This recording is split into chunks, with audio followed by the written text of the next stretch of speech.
Saturday morning meant one thing: a bowl of cereal in front of a television set that picked up 4 channels, and every single one of them was playing cartoons.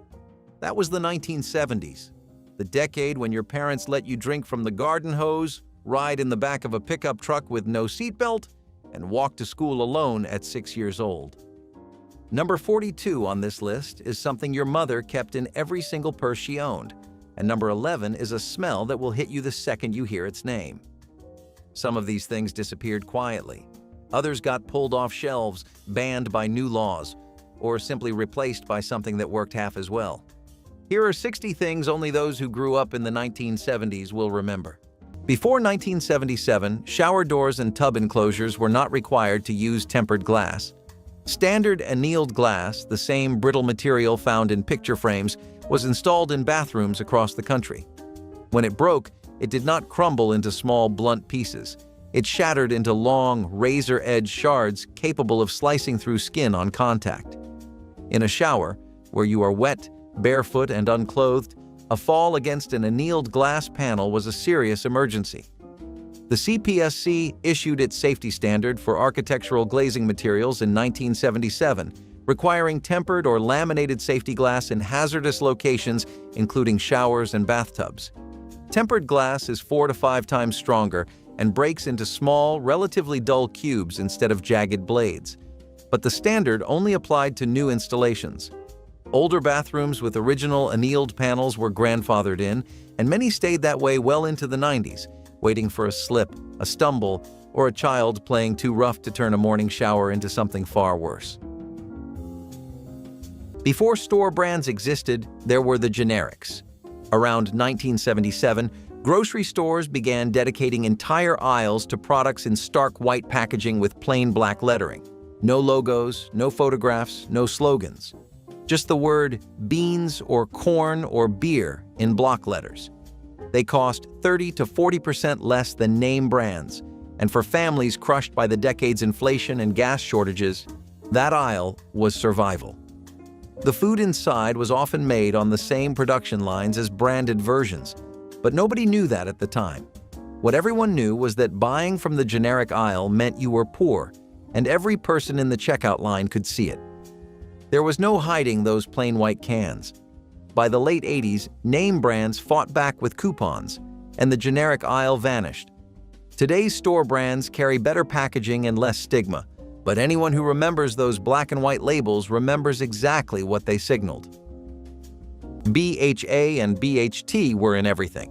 These synthetic preservatives, butylated hydroxyanisole and butylated hydroxytoluene, were added to fry oils, bun formulations, breakfast pastries, and virtually every shelf-stable item in the fast food supply chain to prevent fats from going rancid. In 1974, the National Cancer Institute published a report showing that both compounds produced tumors in laboratory rodents. The findings did not lead to a ban. The FDA kept BHA and BHT on its generally recognized as safe list, even as the National Toxicology Program flagged BHA as reasonably anticipated to be a human carcinogen. The European Union and Japan eventually restricted or prohibited both additives. But in the United States, they remained legal, unregulated in quantity, and unlabeled on any fast food packaging. Every time you bit into a Burger King apple pie or a McDonald's hash brown in the 70s, you were consuming preservatives that a federal agency had linked to cancer and that 2 other countries would eventually refuse to allow in food. Tab soda was the diet drink of the decade, a pink-canned fixture in middle-class refrigerators, and every can carried a government cancer warning on its label. The sweetener was saccharin, 300 times sweeter than sugar, with a metallic aftertaste that somehow became addictive. Studies in the early 70s linked saccharin to bladder tumors in rats, and in 1977, Congress passed the Saccharin Study and Labeling Act, requiring every product with the sweetener to warn consumers it had caused cancer in laboratory animals.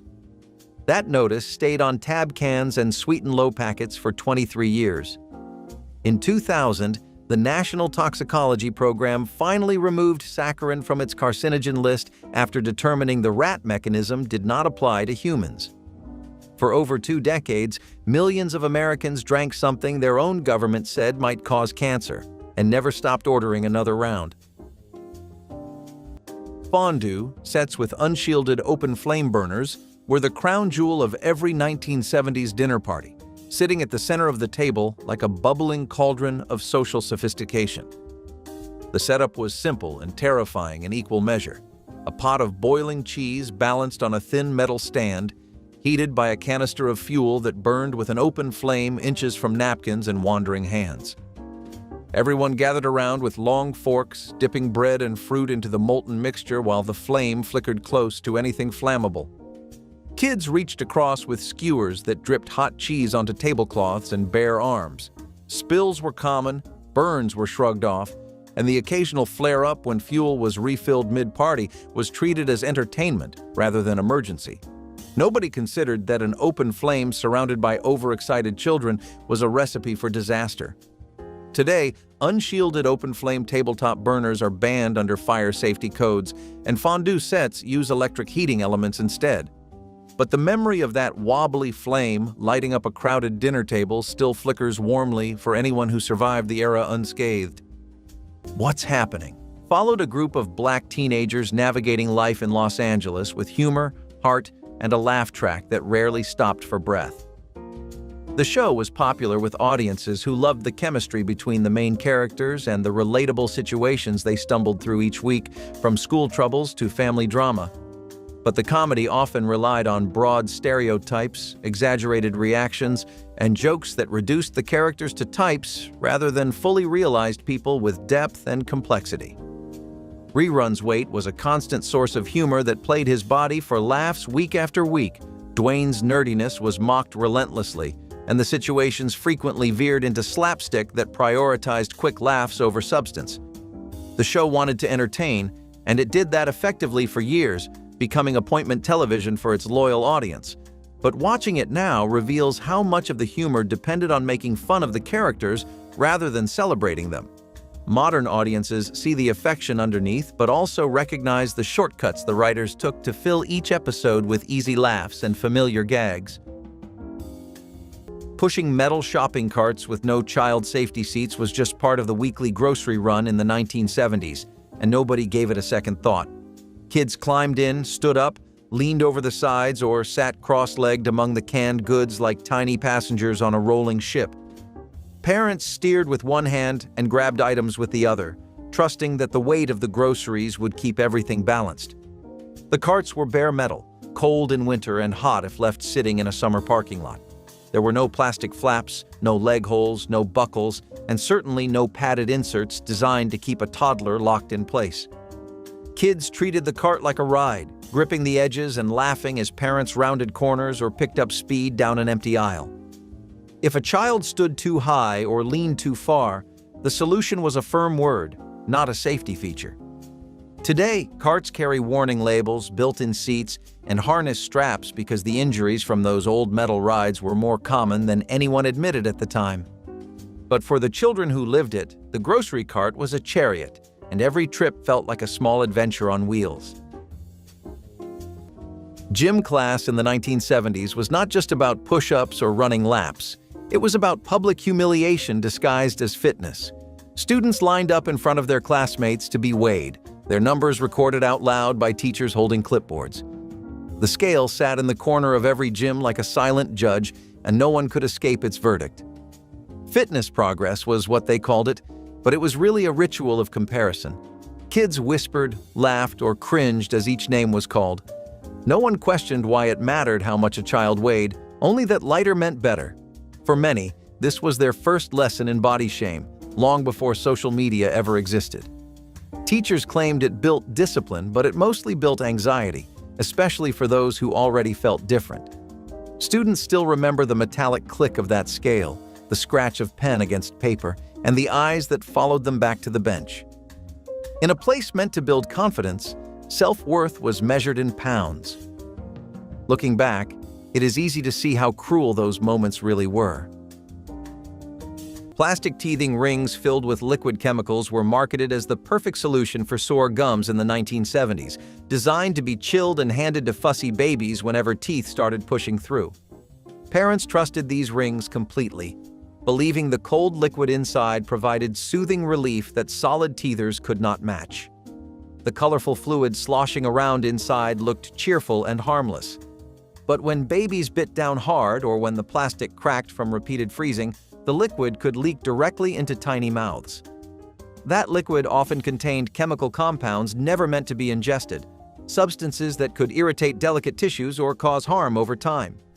Parents rarely inspected teething rings for small cracks, and many babies chewed on compromised toys without anyone noticing.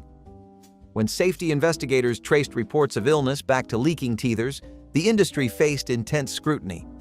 Regulations now require teething products to meet strict standards, but the memory of those liquid-filled rings serves as a reminder that even the gentlest baby items can hide dangers no parent expects. Mercury thermostats with tilt switches were considered the pinnacle of precision climate control, installed proudly in homes across the country as symbols of modern living. The technology seemed elegant, a small glass vial of liquid mercury that tilted as temperatures changed, triggering heating or cooling systems with smooth reliability. Homeowners loved how quietly these devices operated, clicking softly as they maintained comfortable temperatures. The mercury inside each thermostat was sealed, which made people assume it was safe sitting on their walls for years. But mercury does not stay contained forever. Thermostats broke during renovations, fell during earthquakes, or aged until their seals failed. When the silver liquid spilled, it scattered into tiny beads that rolled into carpet fibers, floor cracks, and ventilation systems. Mercury vapor is invisible and toxic, capable of causing neurological damage with prolonged exposure. Families breathed contaminated air without knowing the source. The bans arrived once regulators understood how much mercury had been distributed throughout residential buildings, forcing a massive shift toward digital alternatives. Asbestos brake mechanics spent their days grinding, sanding, and replacing brake pads that released invisible fibers into every breath during the 1970s. Garages were filled with fine dust that settled on tools, clothing, and skin. Mechanics blew compressed air across brake assemblies to clean them, sending clouds of particles swirling through small spaces with no ventilation. They worked without masks, without protective clothing, and without understanding that the material making brakes heat-resistant was destroying lungs over time. Customers waited in lobbies just feet away, children played nearby, and families breathed contaminated air drifting through open bay doors. When the connection between asbestos and deadly diseases became undeniable, the automotive industry scrambled to reformulate brake materials and implement safety protocols. Today, asbestos brake work requires specialized equipment, containment procedures, and strict oversight.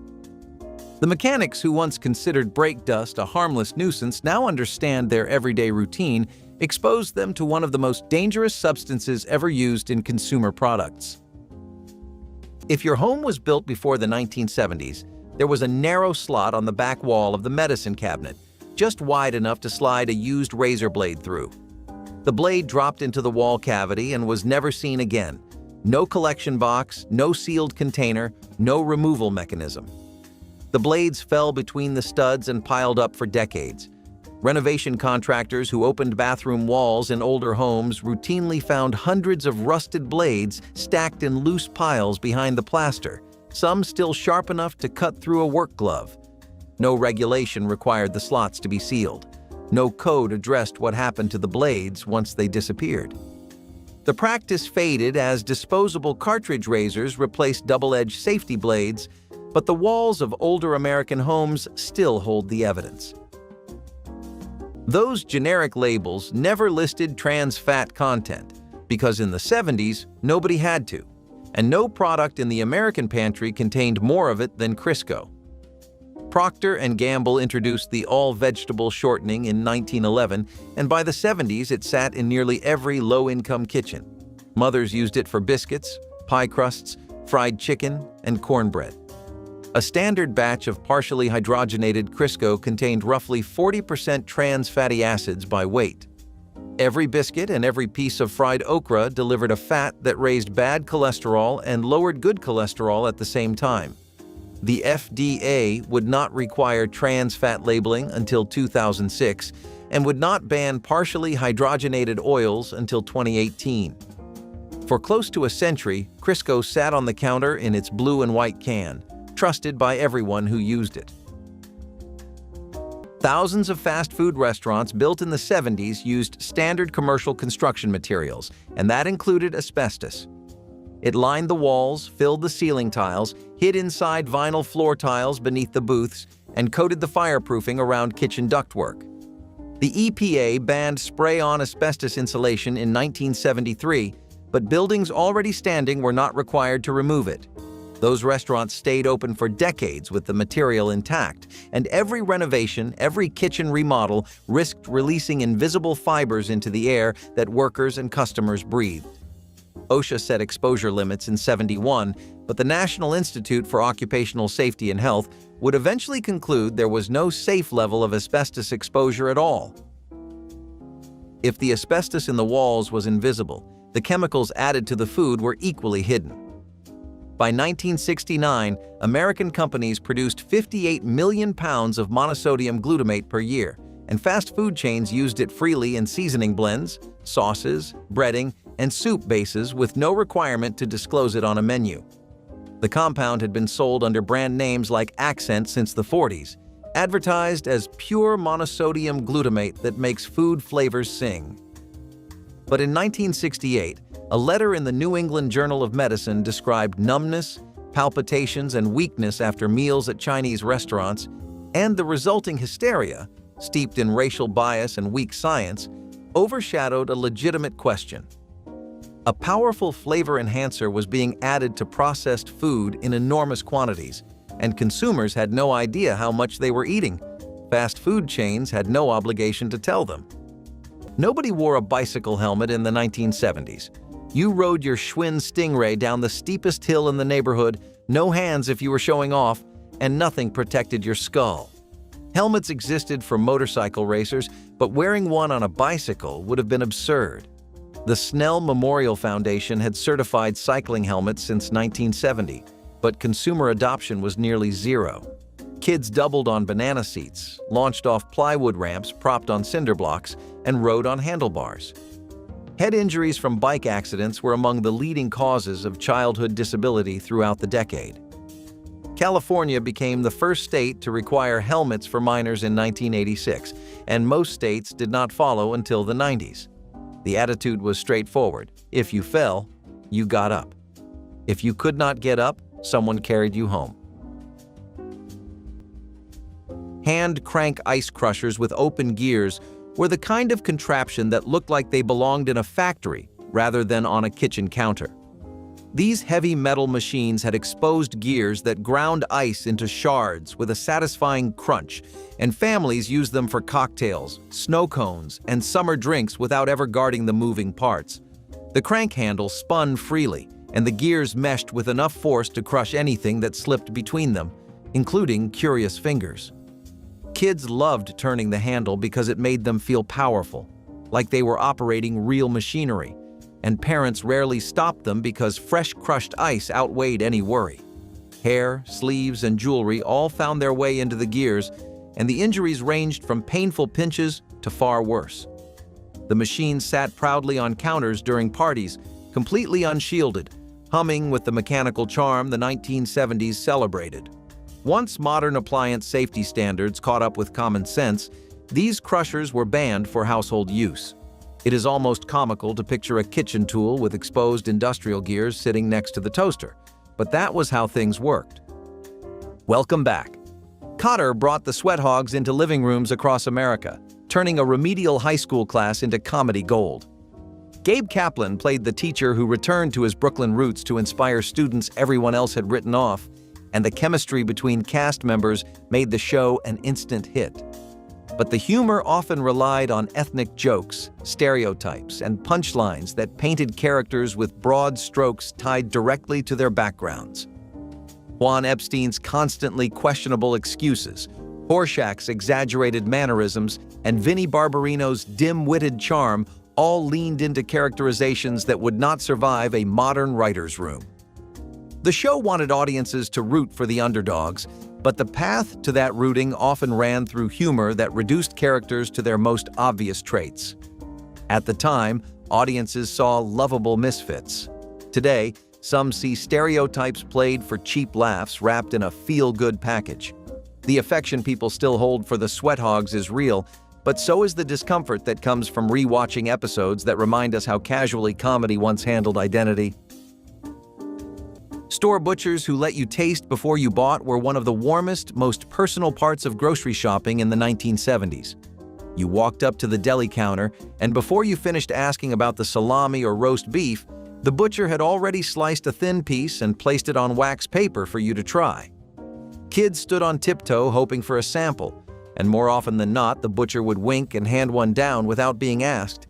It was not a marketing strategy or promotional event. It was how business was done between people who recognized each other week after week. The butcher knew your tastes, remembered your last order, and adjusted every slice based on nothing more than a familiar nod. That small gesture of generosity turned a transaction into a relationship, a moment of trust exchanged across a glass counter.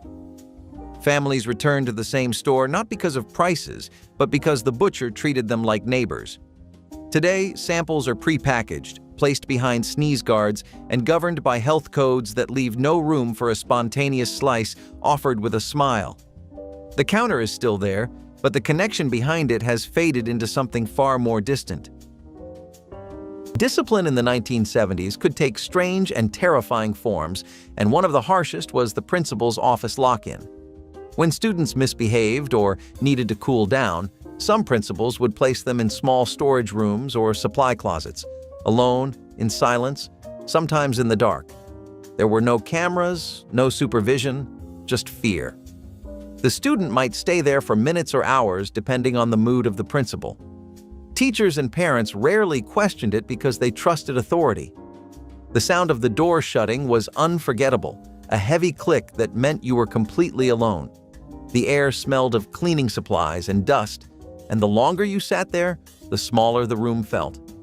Every creak outside the door made your heart race, wondering if someone was coming back or if they had forgotten you entirely. To the staff, it was a practical way to maintain control. To the kids, it was punishment through isolation. Many remember sitting on the cold floor, hearing the muffled sound of typewriters and voices outside, wondering when someone would come back. For a child, that kind of solitude could feel endless. It is hard to imagine any educator defending that now, yet at the time it was accepted as normal discipline. What adults once called cooling off looks more like psychological cruelty in hindsight. Honey in baby food and pacifiers was once considered a natural way to soothe fussy infants, a sweetener that seemed far healthier than processed sugar. Parents dipped pacifiers into honey before bedtime, stirred it into homemade baby food, and spread it on teething biscuits without a second thought. Grandmothers swore by it as a folk remedy for colicky babies, and the golden sweetness seemed as innocent as anything from nature. What families did not know was that honey can harbor spores of Clostridium botulinum, a bacterium that produces one of the most potent toxins known to science. Adult digestive systems handle these spores without trouble, but infant intestines lack the defenses to stop them from multiplying. Once inside a baby's gut, the bacteria release toxins that cause infant botulism, a condition that can paralyze muscles, stop breathing, and prove fatal without treatment.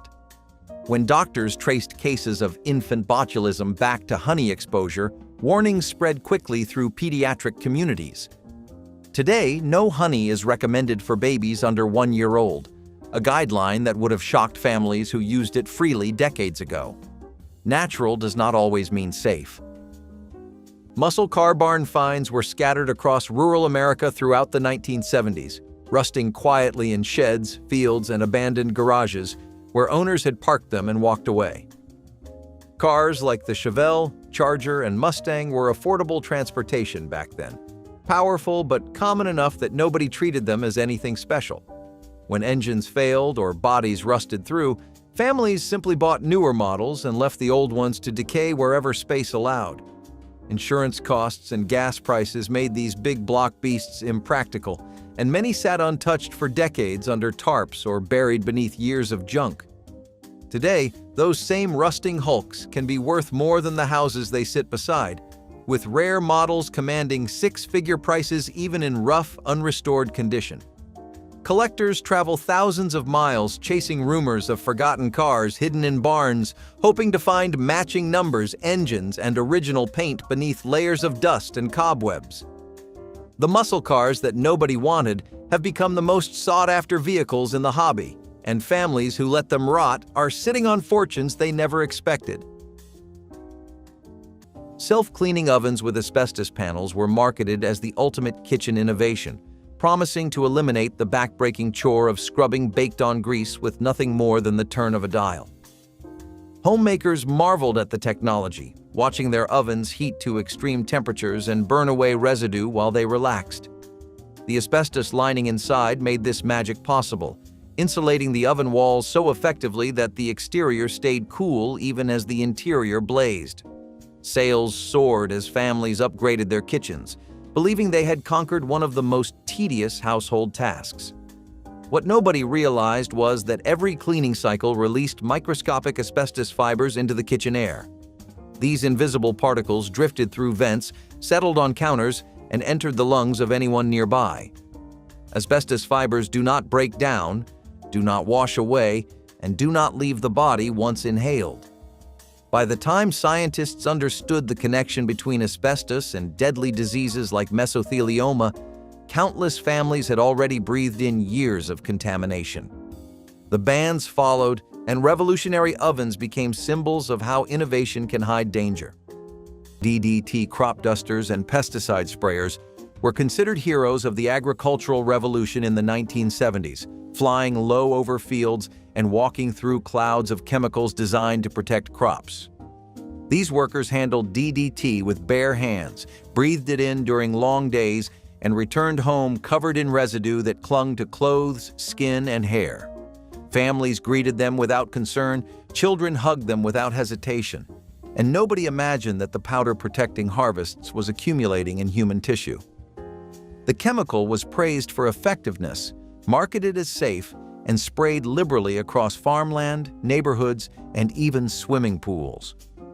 When scientists discovered that DDT persisted in the environment, accumulated in food chains, and caused serious health effects, the backlash was swift.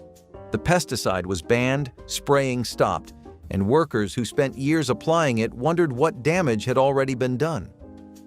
Today, DDT application is completely illegal, but the chemical remains detectable in soil decades after the last spray plane touched down. The job that symbolized progress became a cautionary tale about trusting chemicals we do not fully understand. Danger in a 1970s bathroom was not just behind the walls, it was under your bare feet. Vinyl floor tiles manufactured by Armstrong, Kentile, and Flintcoat contained asbestos fibers mixed directly into the material for durability and heat resistance. They were installed in millions of bathrooms from the 1920s through the late 70s, and the black mastic adhesive used to glue them down also contained asbestos. As long as the tiles stayed intact, the fibers remained trapped. But bathroom floors take constant abuse. Moisture warps the edges, foot traffic cracks the surface, and when a tile chipped or broke, microscopic asbestos fibers became airborne in a small enclosed room with poor ventilation. The EPA began restricting asbestos in the late 1970s, but tiles already installed were never required to be removed. Every bathroom renovation in an older home carried the risk of releasing a known carcinogen into the lungs of whoever was standing nearby with a scraper in hand. Instant mashed potatoes came in a box, required only boiling water, and tasted close enough to the real thing that exhausted parents did not care about the difference. Brands like Betty Crocker and Hungry Jack sold millions of boxes through the 1970s, and the price per serving was a fraction of what fresh potatoes cost after accounting for prep time.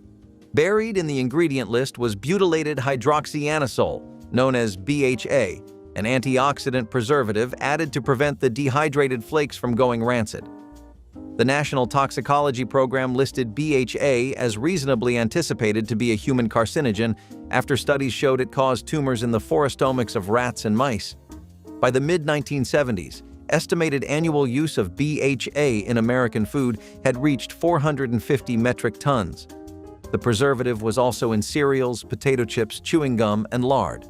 No warning label was required then, and none is required now. The FDA Food Code, the federal guideline that standardized food safety practices for restaurants, did not exist until 1993. In the 70s, hand-washing requirements were a loose patchwork of state and local rules that varied from one county to the next. Some places required a sign in the restroom. Most enforced nothing.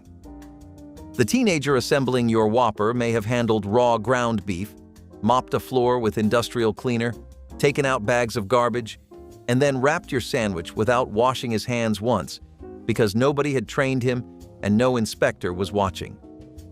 The connection between poor hand hygiene and outbreaks of Salmonella, hepatitis A, and Shigella was well understood by public health researchers, but that knowledge had not been translated into enforceable rules for the places where most Americans were actually eating. There was no system to verify food safety. You trusted the process because you had to. If the government could ban a sweetener overnight, it somehow failed to stop toy companies from selling radioactive material to children. The Gilbert U-238 Atomic Energy Lab, sold in 1950 and 51, came with 4 types of uranium ore, a cloud chamber, a Geiger counter, and a 60-page manual written by a nuclear physicist. It cost $49.50 and targeted kids 10 and up. Even after that kit was discontinued, chemistry sets throughout the 70s included potassium permanganate, sodium ferrocyanide, sulfuric acid, and ammonium nitrate, chemicals capable of producing burns and toxic gas if mixed incorrectly. No child safety caps, no dilution requirements, no federal oversight. Meaningful restrictions on chemistry set contents did not arrive until the CPSC finally reviewed them in the late 70s and early 80s. Teflon-coated cookware with unregulated PFOA chemicals was the pride of every 1970s kitchen, a miracle surface that promised eggs would slide off and cleanup would take seconds. Families cooked on these non-stick surfaces daily, marveling at how nothing stuck and everything looked effortless. Parents stacked these pans beside the stove without concern about what made the coating possible. What nobody understood was that when these pans overheated, the coating broke down and released toxic fumes into the kitchen air. Families inhaled those vapors while standing over sizzling skillets, never connecting headaches or nausea to the pan beneath their eggs. Pet birds in nearby rooms sometimes collapsed from the fumes, a grim clue that went unnoticed for years. Once researchers identified PFOA as a persistent chemical linked to serious health concerns, regulators moved to ban the compound from cookware. Manufacturers scrambled to reformulate, and families tossed out pans they had relied on for years. It is unsettling to realize that the most convenient tool in the kitchen was quietly filling the air with something nobody should have been breathing. Three's Company built its entire comedic foundation on misunderstandings, innuendos, and a premise that feels almost impossible to explain to younger generations without raising eyebrows. Jack Tripper pretended to be gay so his landlord would allow him to live with 2 women, and every episode milked that deception for every laugh imaginable. The humor relied heavily on winks, double meanings, and physical comedy that danced right up to the edge of what networks would tolerate. Much of the comedy came at the expense of the very identity Jack was pretending to have, using stereotypes as punchlines in ways that feel deeply uncomfortable today. At the time, audiences adored the slapstick, the misunderstandings, and the constant romantic tension bubbling beneath the surface. The show became a cultural phenomenon, launching careers and filling Thursday nights with laughter coast to coast. But the jokes about sexuality, the casual stereotyping, and the relentless innuendo have aged into something harder to watch without cringing. Modern viewers often find themselves torn between nostalgia for its charm and discomfort with how it mined identity for comedy. Cigarette aisles right next to the cereal were one of those arrangements in 1970s grocery stores that nobody questioned. Tobacco products sat openly on shelves, sometimes at eye level for children, displayed in bright packaging that competed for attention alongside breakfast foods. Parents walked past without concern, picking up a carton alongside bread and eggs as if cigarettes were just another household supply. Kids stared at the colorful logos and bold lettering, absorbing imagery that was never meant to be subtle. There were no locked cases, no age verification signs, and no barriers between the candy rack and the cigarette display. It was simply how stores were organized, a reflection of a time when smoking was woven so deeply into daily life that it shared shelf space with everything else. Some stores placed promotional displays near the checkout, offering discounts on tobacco beside the gum and magazines. The casualness feels unbelievable now, in a world where cigarettes hide behind counters and carry warning labels. But in the 1970s, tobacco and groceries lived side by side, and no one saw anything unusual about it. As if being weighed in front of peers was not enough, schools often posted physical fitness results for everyone to see. Gym teachers would tack up large charts on the wall, listing every student's name and their performance in push-ups, running, or flexibility tests. The fastest and strongest stood proudly at the top. Students would crowd around those charts, their eyes scanning for their names as if their entire worth hung on a single line of ink. Some pretended not to care, while others secretly compared themselves to friends, rivals, or even siblings in the same school. It was competition disguised as health education, and it shaped how kids saw their bodies for years to come. Everyone else fell into the lower ranks, names in plain sight. Teachers claimed it was motivation, but it was really shame in chart form.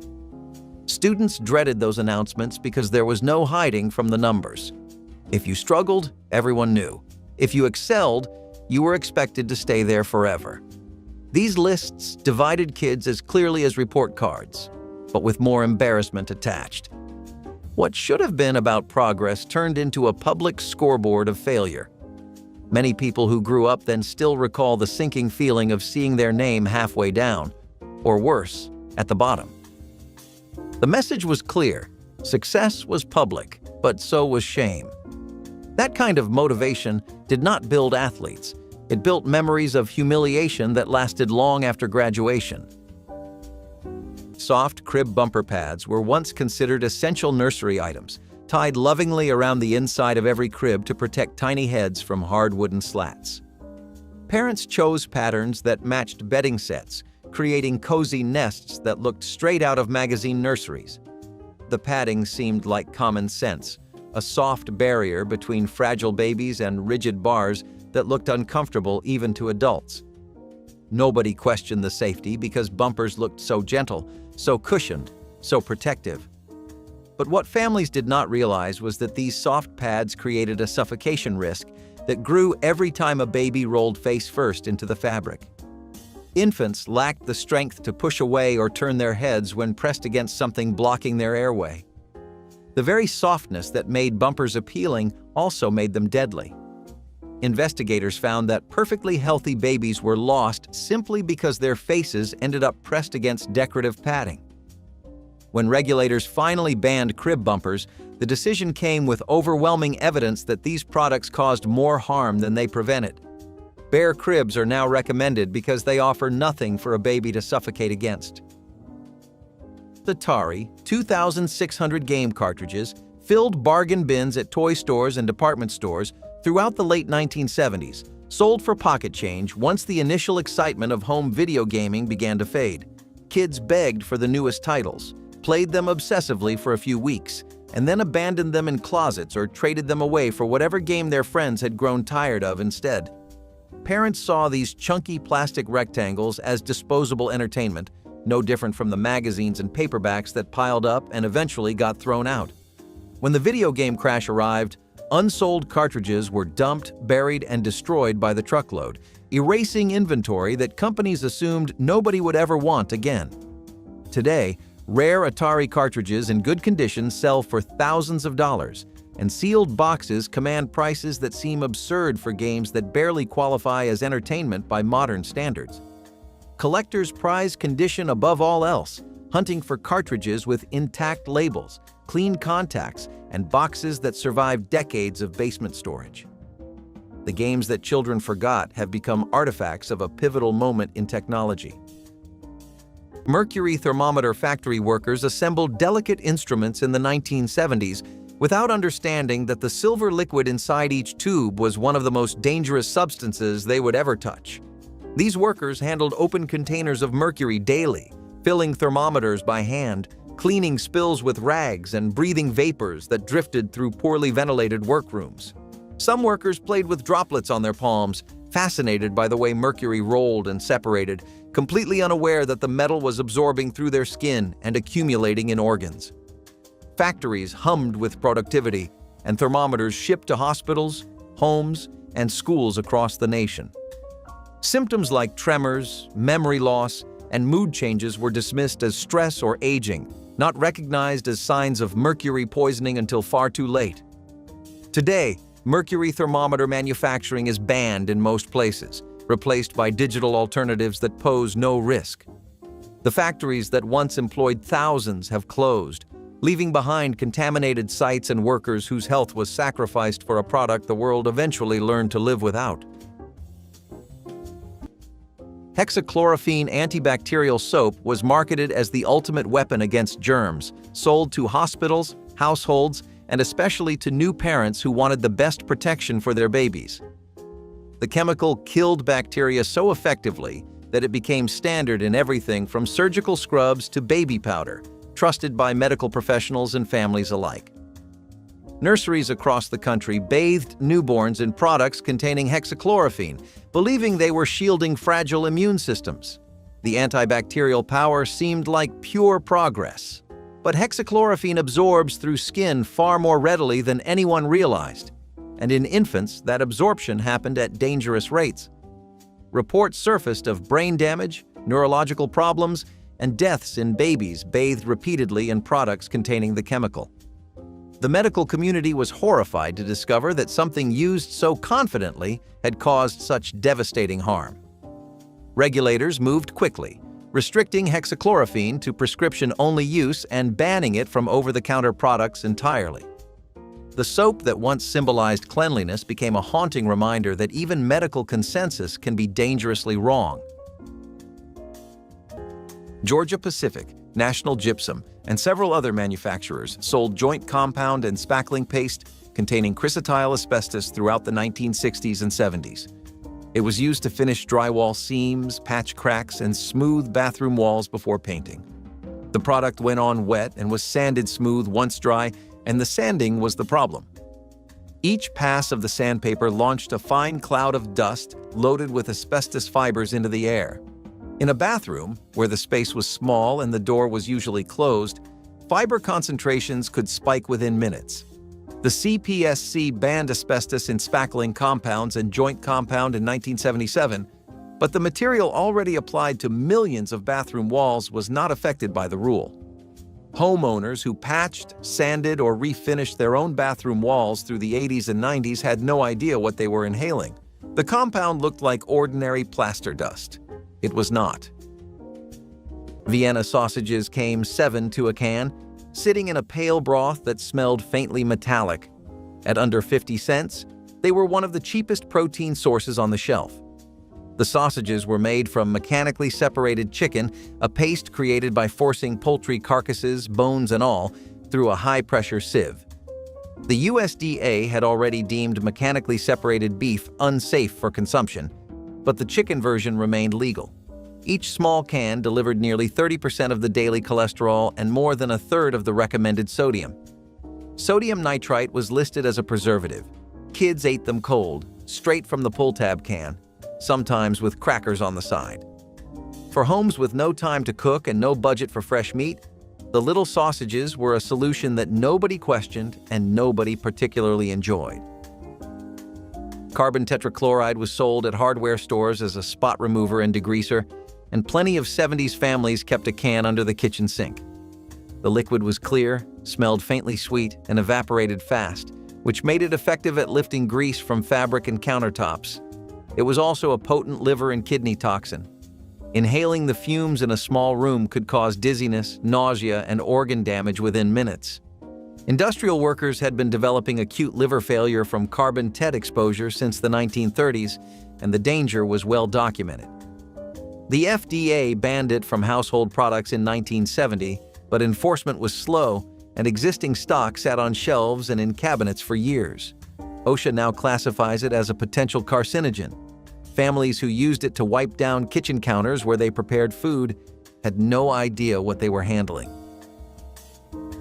Pressure cookers without safety release valves were the ticking time bombs of the 1970s kitchen, and somehow every family treated them like perfectly normal appliances. These heavy-lidded pots sealed shut with a clamp that locked in steam until pressure built high enough to cook dried beans in minutes. The problem was breathtakingly simple. If pressure climbed too high with no valve to release it, the lid could launch off the pot like a metal disc aimed at the ceiling. Kitchens across the country experienced explosions that sent boiling food, steam, and shrapnel in every direction, burning anyone standing nearby. Parents told stories about the time the cooker blew as if it were a funny anecdote, then put the lid back on and used it again the following week. Kids learned to leave the room when the pot started hissing, not because anyone explained the danger, but because the sound alone was terrifying enough to drive them out. When regulators demanded mandatory safety valves, the old models were banned from sale. Today, modern pressure cookers have multiple fail-safes, but the memory of those rattling, hissing pots still makes people flinch.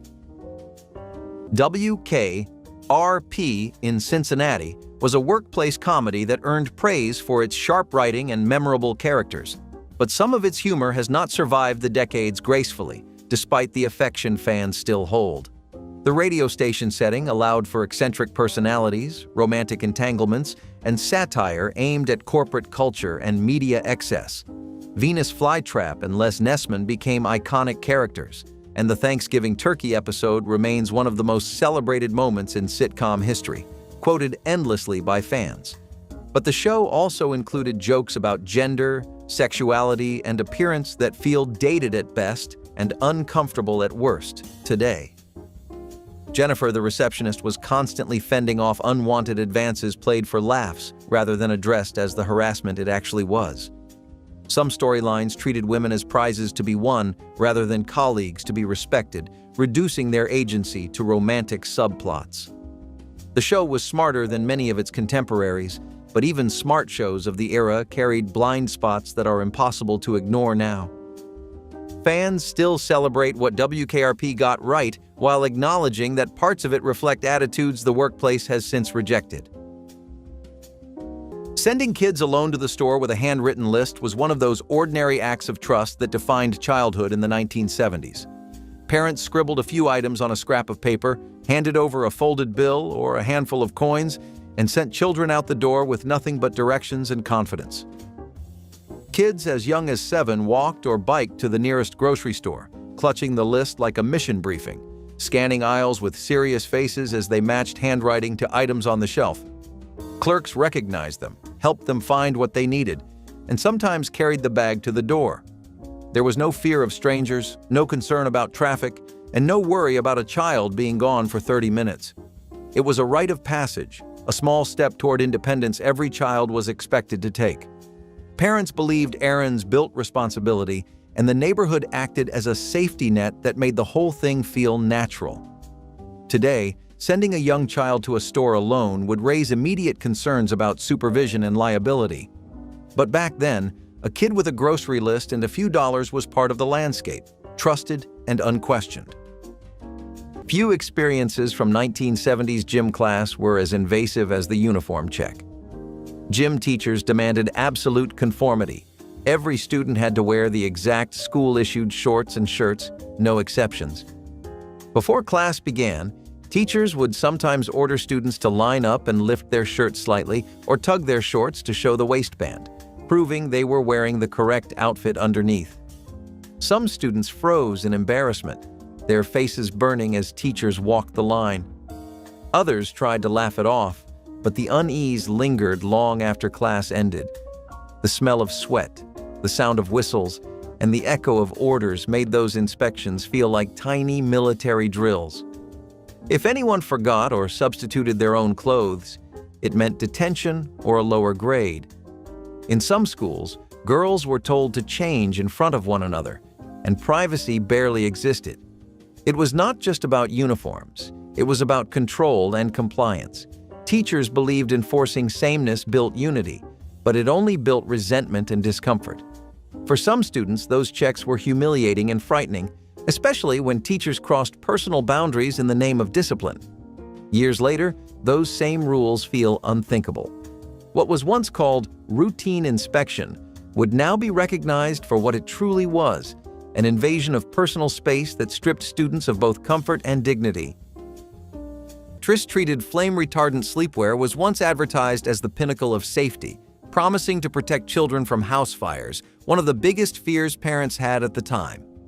These pajamas were soft, colorful, and seemed like the responsible choice, marketed directly to families who wanted their babies to sleep safely.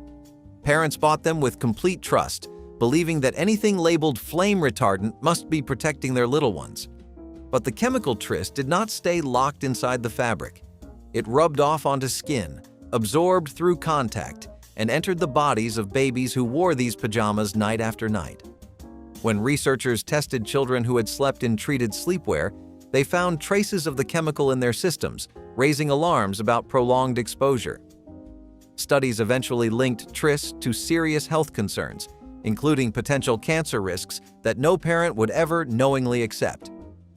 Regulators moved quickly once the truth surfaced, banning tris-treated sleepwear and forcing manufacturers to recall products already sitting in nursery drawers. Those pajamas became one of the most infamous examples of how good intentions can lead to dangerous mistakes. Vintage Harley-Davidson motorcycles rumbled through small towns and along country highways throughout the 1970s, ridden by workers who saw them as practical transportation rather than collectible machines. These bikes were loud, heavy, and required constant maintenance that most owners performed themselves in driveways and garage floors. When engines wore out or frames rusted through, riders often parted them out or sold them whole for a few $100s to whoever showed up with cash. Nobody polished chrome obsessively or worried about keeping original paint because these motorcycles were meant to be ridden hard and replaced when they finally gave out. The idea of storing one carefully for future value would have seemed absurd to riders who measured worth in miles traveled rather than dollars preserved. Today, those same motorcycles sell at auction for prices that would have bought entire fleets in their original era. Collectors restore them meticulously, hunting for matching numbers and period-correct parts that prove authenticity. The bikes that working riders once considered disposable have become rolling investments worth more than most houses. Clacker balls were the toy sensation that swept through schoolyards and living rooms in the early 1970s, two heavy acrylic spheres connected by a string that children swung together to create a rhythmic clacking sound. The faster you swung, the louder the noise, and the more impressive you looked to every other kid on the block. Stores could not keep them in stock. Parents bought them as rewards, and playgrounds echoed with the distinctive percussion of thousands of clackers competing for attention.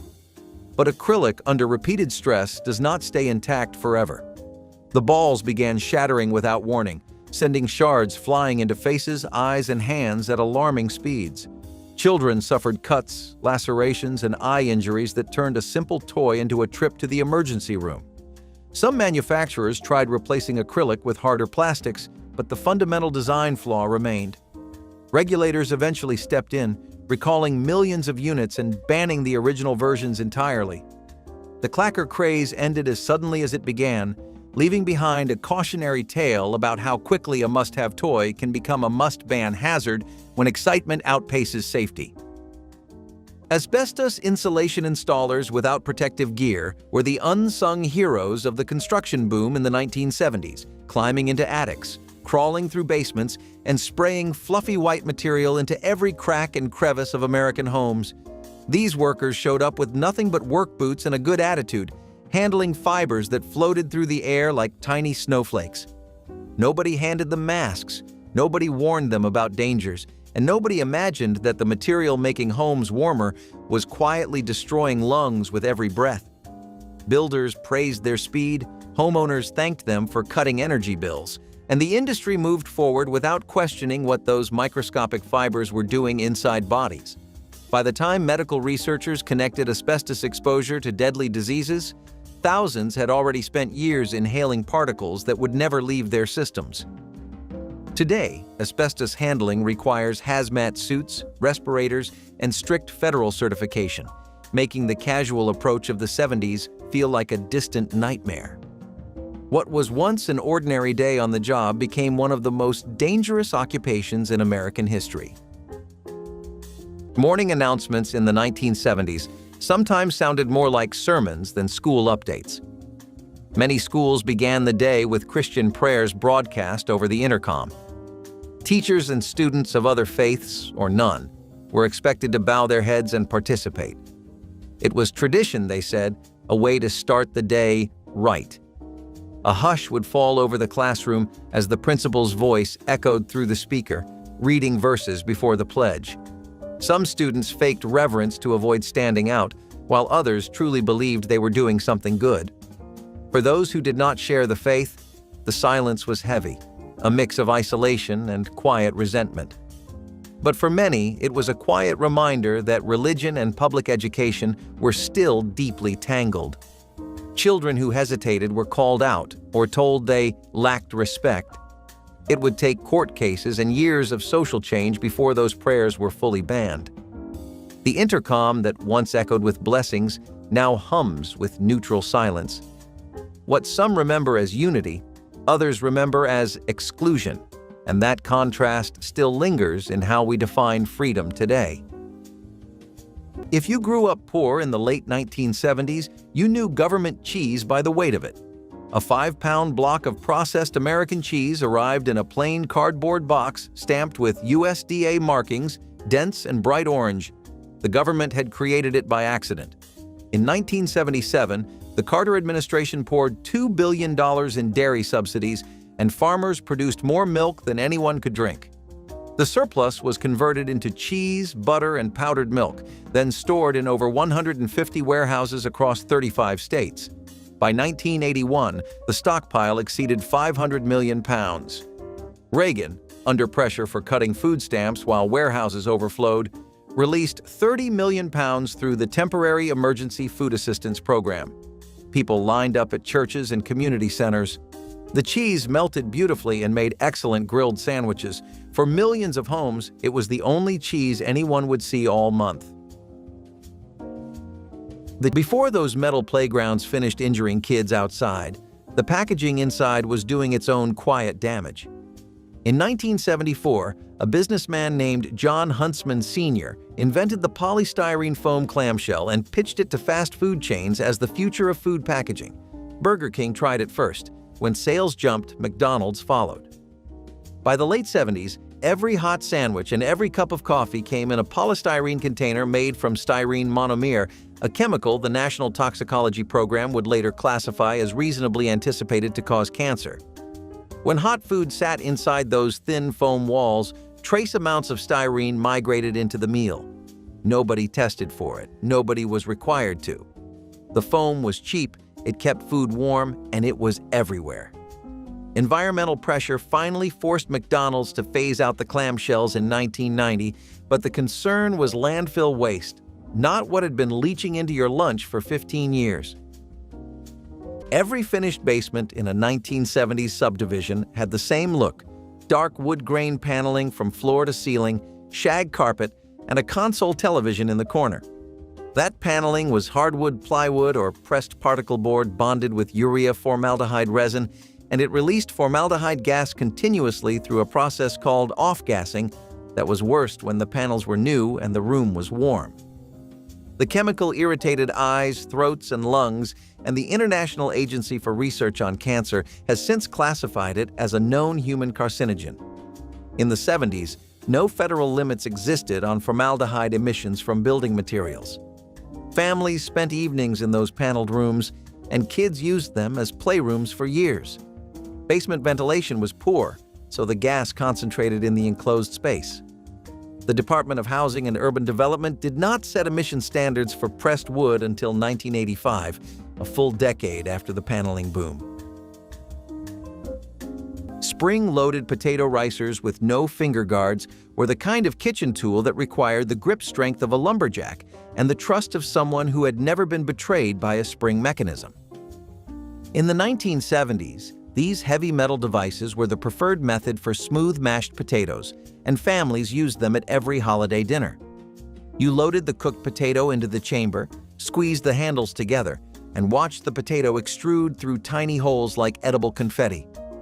The problem was the spring. When handles were released, the spring snapped back with startling force, and anyone whose fingers were in the wrong place learned a painful lesson about kitchen physics.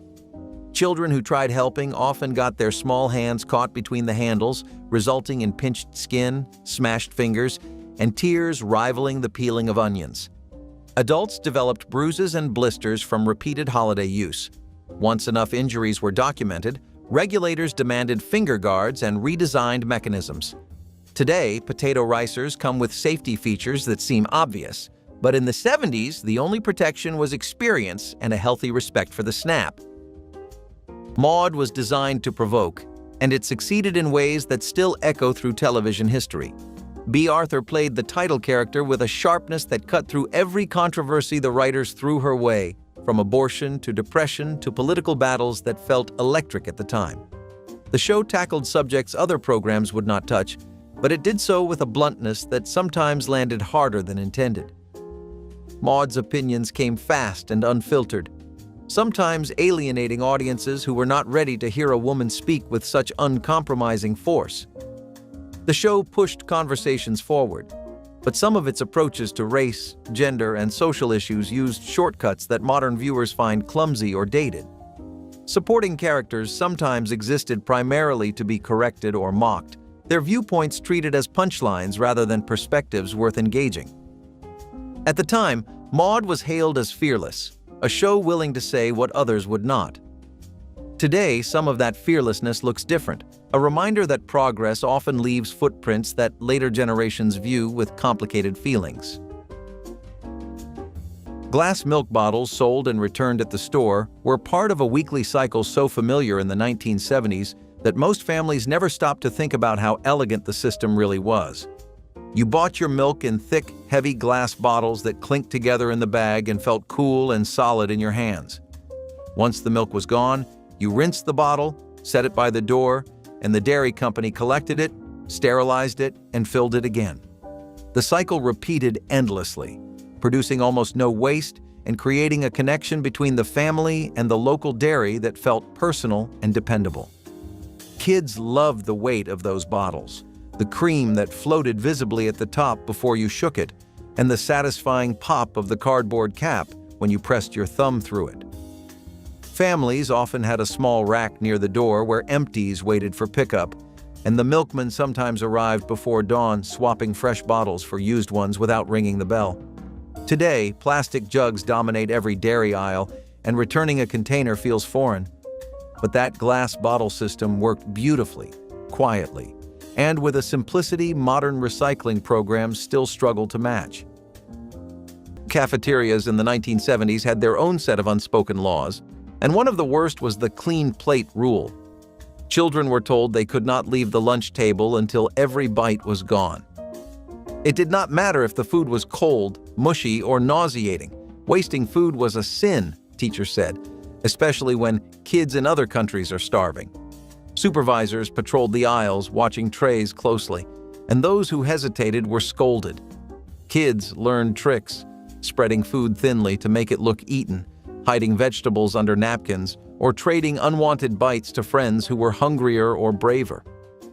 The cafeteria became a quiet battlefield between appetite and authority, and everyone had their own small rebellion.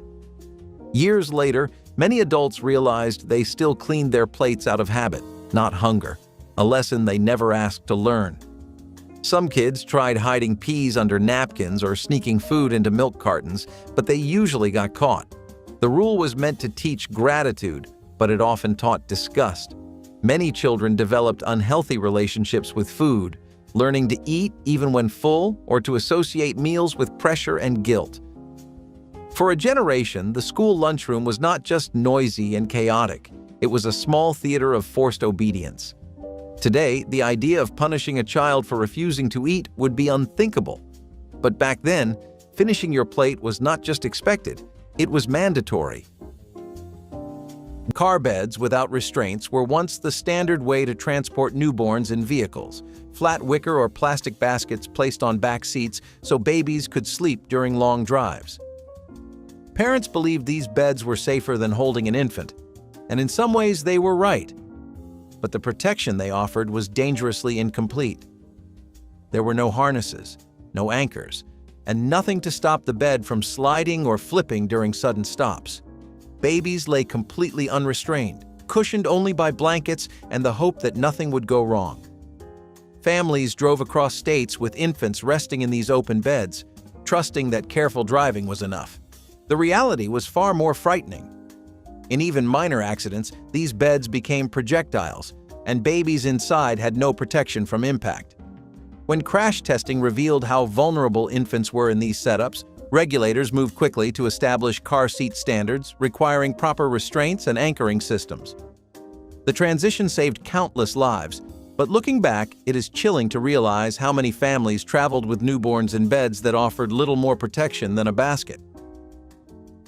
Original Levi's orange tab jeans hung on racks in department stores throughout the 1970s, priced as affordable workwear that anyone could buy without thinking twice about the expense. These jeans were built for durability, stitched with heavy thread and cut in styles that emphasized comfort over fashion. People wore them to factories, farms, and construction sites, fading the denim through honest labor until the fabric finally gave out and got tossed in the trash. Nobody saved their old jeans because new pairs cost so little that replacing them felt easier than repairing them. The orange tab distinguished these from the more formal red tab line, marking them as casual, everyday wear rather than anything special. Today, vintage orange tab jeans in good condition sell for hundreds of dollars, and rare washes or discontinued cuts can command even higher prices from collectors and fashion enthusiasts. The worn look that once meant a pair was ready for the garbage now signals authenticity that modern reproductions cannot replicate.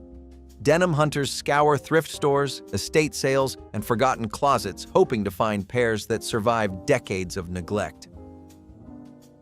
Red dye number 2 was the vibrant secret behind countless foods that defined the 1970s, giving maraschino cherries their glossy crimson shine, making fruit punch glow like liquid candy, and turning ordinary snacks into eye-catching treats. Food manufacturers loved it because the color was intense, stable, and cheap, perfect for making processed products look fresher than they were. Grocery store shelves burst with red-tinted foods, and families consumed them daily without questioning what created such vivid hues.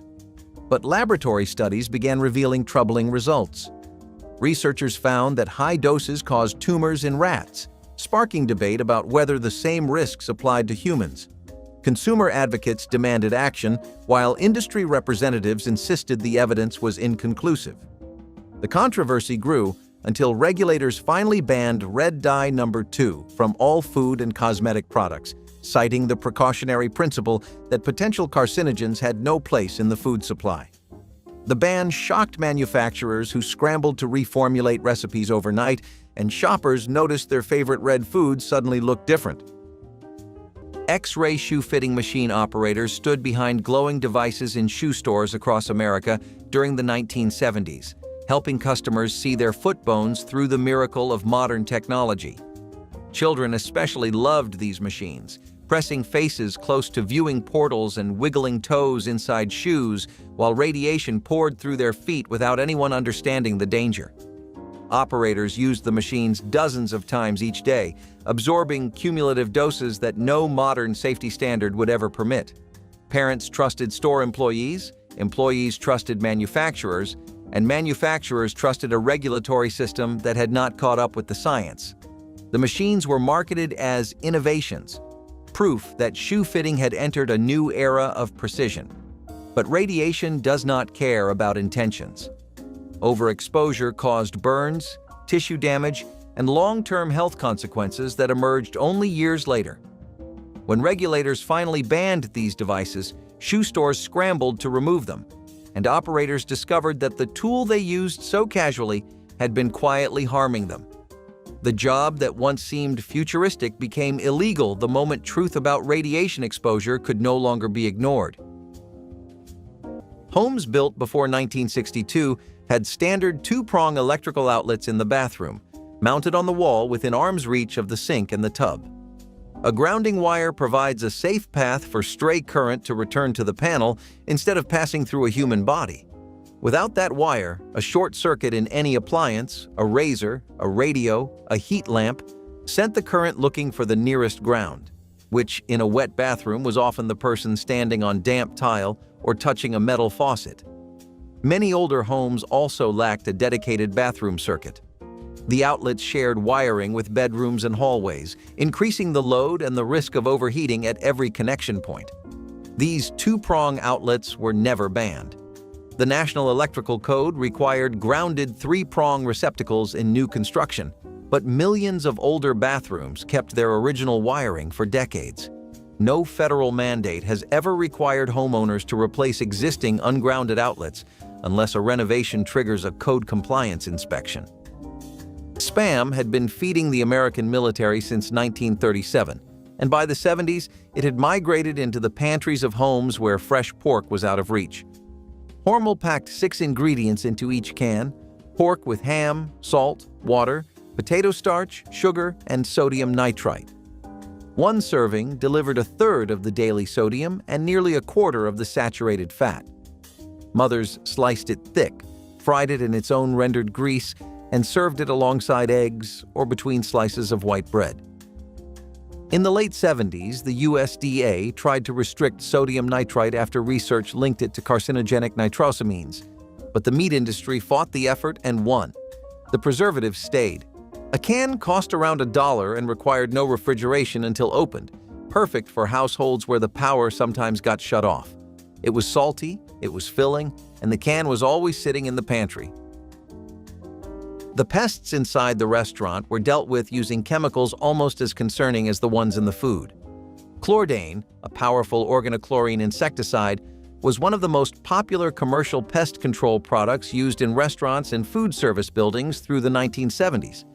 It was sprayed along baseboards, behind fryers, under sinks, and around the perimeter of storage rooms where the flour and buns were kept. The EPA did not ban chlordane for indoor use until 1988, 16 years after DDT was pulled from agricultural fields. Diazinon, another common restaurant pesticide, was not restricted for indoor applications until 2004. In the meantime, these neurotoxic compounds were applied in the same rooms where food was prepared and served, often by the restaurant staff themselves, with no protective gear and no requirement to notify customers. The roaches got the poison. So did everything else in the kitchen. There was a mercury thermometer in every medicine cabinet, and when it broke, which happened regularly, the real danger began. The glass tube held about half a gram of elemental mercury, a silver liquid that fascinated kids. They chased the shimmering droplets across the bathroom tile, pushing them together with their fingers, watching them split and merge. Some parents scooped the spilled mercury into a jar and let children play with it later. Mercury vaporizes at room temperature, and inhaling those vapors damages the kidneys, lungs, and nervous system. A single broken thermometer in a small bathroom could release enough vapor to exceed safe exposure limits set decades later by the EPA. In the 70s, cleanup meant wiping the beads with a paper towel and tossing it in the kitchen trash. Several states did not pass formal bans on mercury thermometer sales until 2002, 30 years after toxicologists had established exactly how dangerous the substance was. Ceramic crockpots glazed with lead-based paint were some of the most trusted kitchen companions in the 1970s, simmering stews, soups, and casseroles for hours while families went about their day. The pots came in gorgeous, earthy tones: harvest gold, avocado green, and burnt orange, colors so perfectly 70s they practically came with a shag carpet warranty. People loved how the thick ceramic held heat evenly and made every meal taste like it had been cooking since morning. What nobody realized was that the beautiful glazes contained lead, and as the crock pot heated for hours, that lead slowly leached into the food inside. Families served these meals to children and guests without concern because the pot looked wholesome and harmless. The longer the food cooked, the more lead seeped in, turning a convenience into a quiet contamination source on the counter. When health studies connected lead-glazed cookware to dangerous exposure levels, regulators banned the formulas and forced manufacturers to reformulate. It is unsettling to think that the crock-pot that made your grandmother's famous chili carried a risk nobody tasted or suspected until science intervened decades later.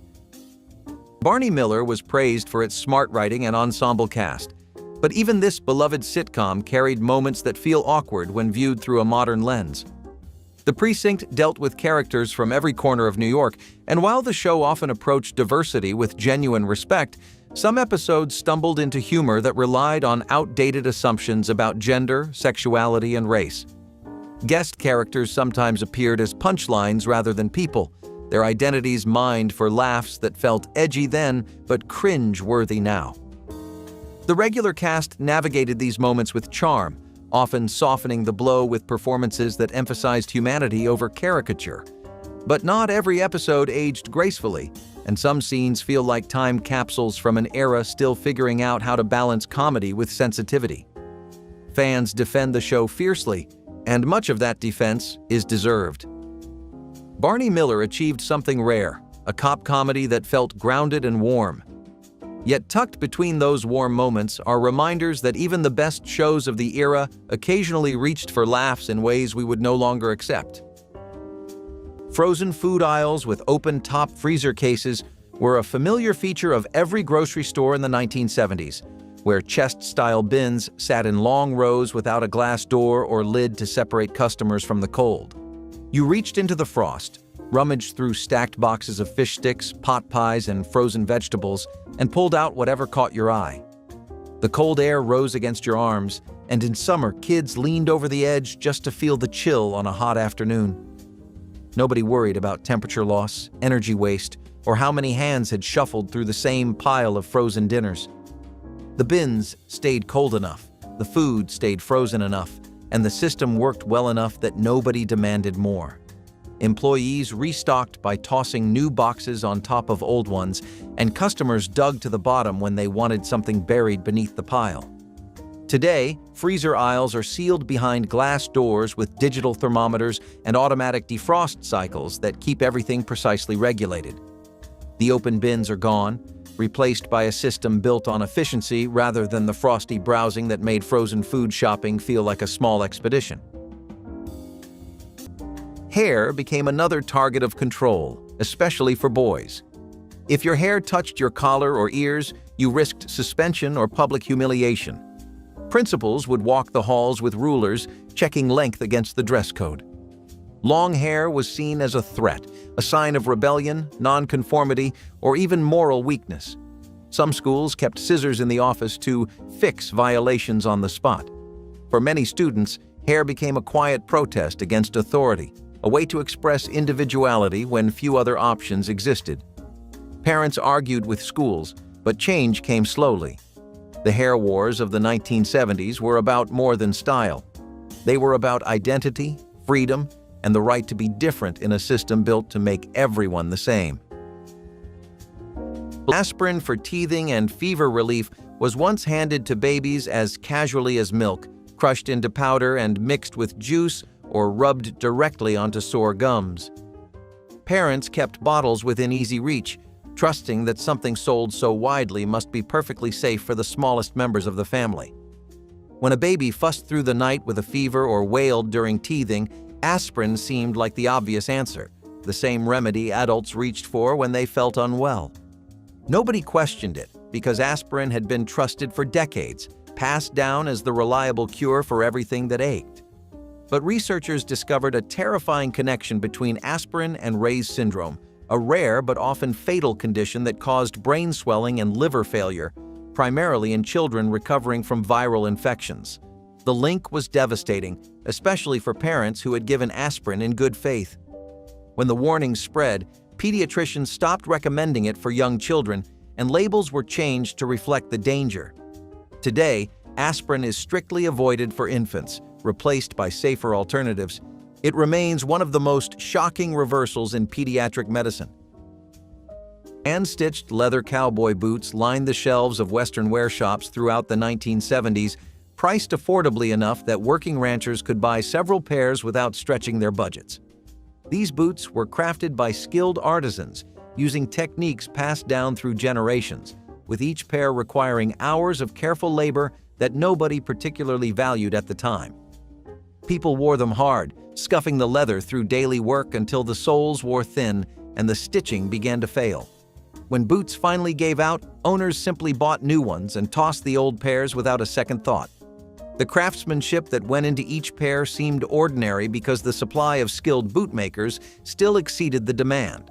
Today, vintage hand-stitched boots from respected makers sell for hundreds or even thousands of dollars, and the artisans who created them are recognized as masters of a dying craft. Modern boots cannot replicate the quality of leather, the precision of stitching, or the character that only decades of aging can produce. Collectors seek pairs with exotic skins and provenance, connecting them to workshops now long closed. Lawn dart game sets were once the sophisticated centerpiece of backyard entertainment, sold in department stores with packaging showing smiling families gathered on perfectly manicured grass. The heavy metal darts, tipped with sharp-pointed ends designed to stick firmly into the ground, flew through the air in graceful arcs that thrilled everyone. Parents believed they were investing in quality outdoor time, the kind of game that brought families together for wholesome summer fun. The weight of these darts gave them satisfying momentum, but that same weight made them lethal when something went wrong. A missed throw, a sudden gust of wind, or a child running into the landing zone could turn a game into tragedy within seconds. Emergency rooms reported skull fractures, puncture wounds, and injuries so severe they seemed impossible from a backyard toy. The deaths of several children forced regulators to act, and lawn darts were banned entirely from consumer sale. Today, they remain one of the most notorious examples of a product that seemed harmless until the consequences became undeniable, locked away in the memory of a decade that trusted sharp objects and gravity far too much. Unlicensed daycare operators ran informal childcare businesses from living rooms and basements across the 1970s, accepting children from working parents who had few other options. There were no background checks, no safety inspections, and no required training in child development or emergency procedures. Parents trusted these providers based on recommendations from neighbors, or simply because they charged affordable rates. Some operators genuinely cared for children and ran safe environments, but others cut corners in ways that endangered young lives. Cribs failed safety standards, cleaning products sat within reach, and outdoor play areas lacked fencing. When accidents occurred, parents discovered they had little legal recourse against operators who had never been registered.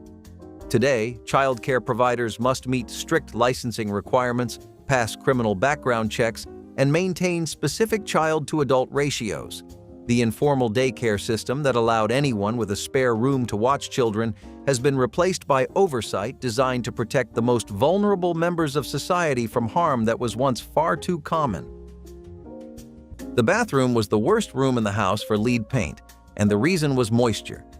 Lead-based paint covered walls, windowsills, and trim in homes built through the late 1970s. Dutch Boy and other brands contained as much as 50% lead by dry weight. In a bathroom, steam from daily showers caused the paint to blister and peel faster than anywhere else. Chips landed on the floor, in the sink, along the tub's edge where toddlers could grab them. Lead paint chips taste sweet, which made them dangerous to any child who put things in their mouth. The CPSC banned lead-based residential paint in 1978, but the rule covered new products only. Nobody had to strip the paint already on their walls. The CDC later documented that average childhood blood lead levels fell from 15 micrograms per deciliter in the late 70s to 1.4 by 2008. Canned corned beef hash was Saturday morning breakfast in half the poor households in America, and it came out of the can looking like something no one wanted to describe. Armour and Libby's were the dominant brands, and a single serving of Armours contained 65% of the daily recommended saturated fat, plus a full gram of trans fat and 41% of the day's sodium. The ingredient list included sodium nitrite, the same preservative linked to nitrosamine formation in the stomach. Mothers scooped it into a cast iron skillet and fried it until the edges turned crispy, because the only way to eat it was to not think about the texture before it hit the pan. It was cheap, it was dense with calories, and it required nothing more than a can opener and a stove. Reddit users years later would compare its appearance to dog food, but in the 1970s, nobody cared what it looked like. It filled stomachs. What made the transition from kitchen hazards to the dining room even stranger was what they gave your kids to play with while they ate. McDonald's rolled out the Happy Meal nationally in 1979, and the toys packed inside became instant collectibles. But the small parts regulations that exist today were just being written. The Consumer Product Safety Commission finalized its small parts rule in 1979, the same year the Happy Meal launched, which meant the earliest toys were designed and manufactured before those standards applied. Tiny plastic figurines, small detachable wheels, and thin metal clips were common. The concept of testing a toy to see whether it could fit inside a child's throat was not yet standard industry practice. Burger King and other chains followed with their own kids' meal promotions, each packed with trinkets designed to be cheap, bright, and appealing to toddlers who put everything in their mouths. Choking was the leading cause of injury-related death in kids under 4, and the toys being handed out with burgers were exactly the size and shape most likely to cause it. The danger inside your house was quieter than a lawn dart, but far more patient. If your home had textured ceilings, vinyl floor tiles, or pipe insulation installed before 1980, asbestos was almost certainly embedded in the material. The bumpy popcorn ceiling in your parents' bedroom was sprayed on asbestos paste. The basement floor tiles were asbestos pressed into vinyl. None of it was labeled.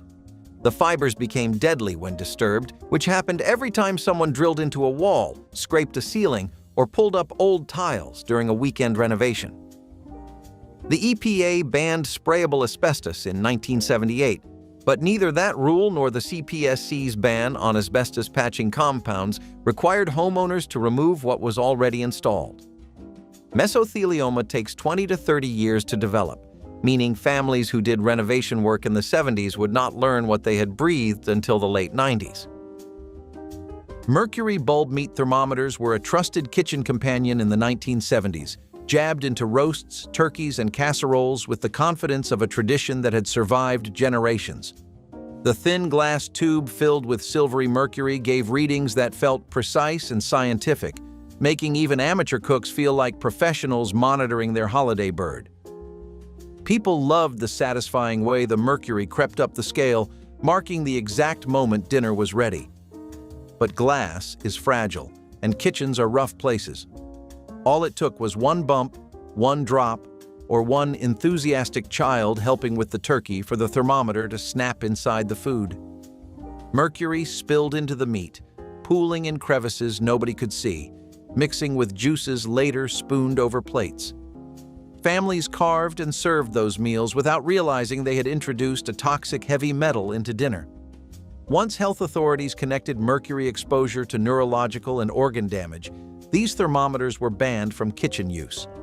Today, digital thermometers do the job safely, but the image of a cracked glass tube leaking silver into a golden roast haunts anyone who remembers them.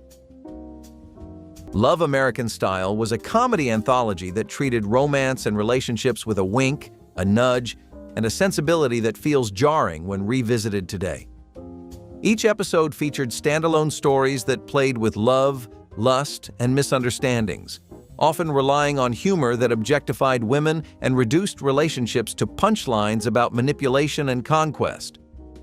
The show featured big-name guest stars and colorful sets that screamed 1970s glamour, but the scripts frequently leaned on jokes about infidelity, jealousy, and gender dynamics that feel almost alien to modern sensibilities.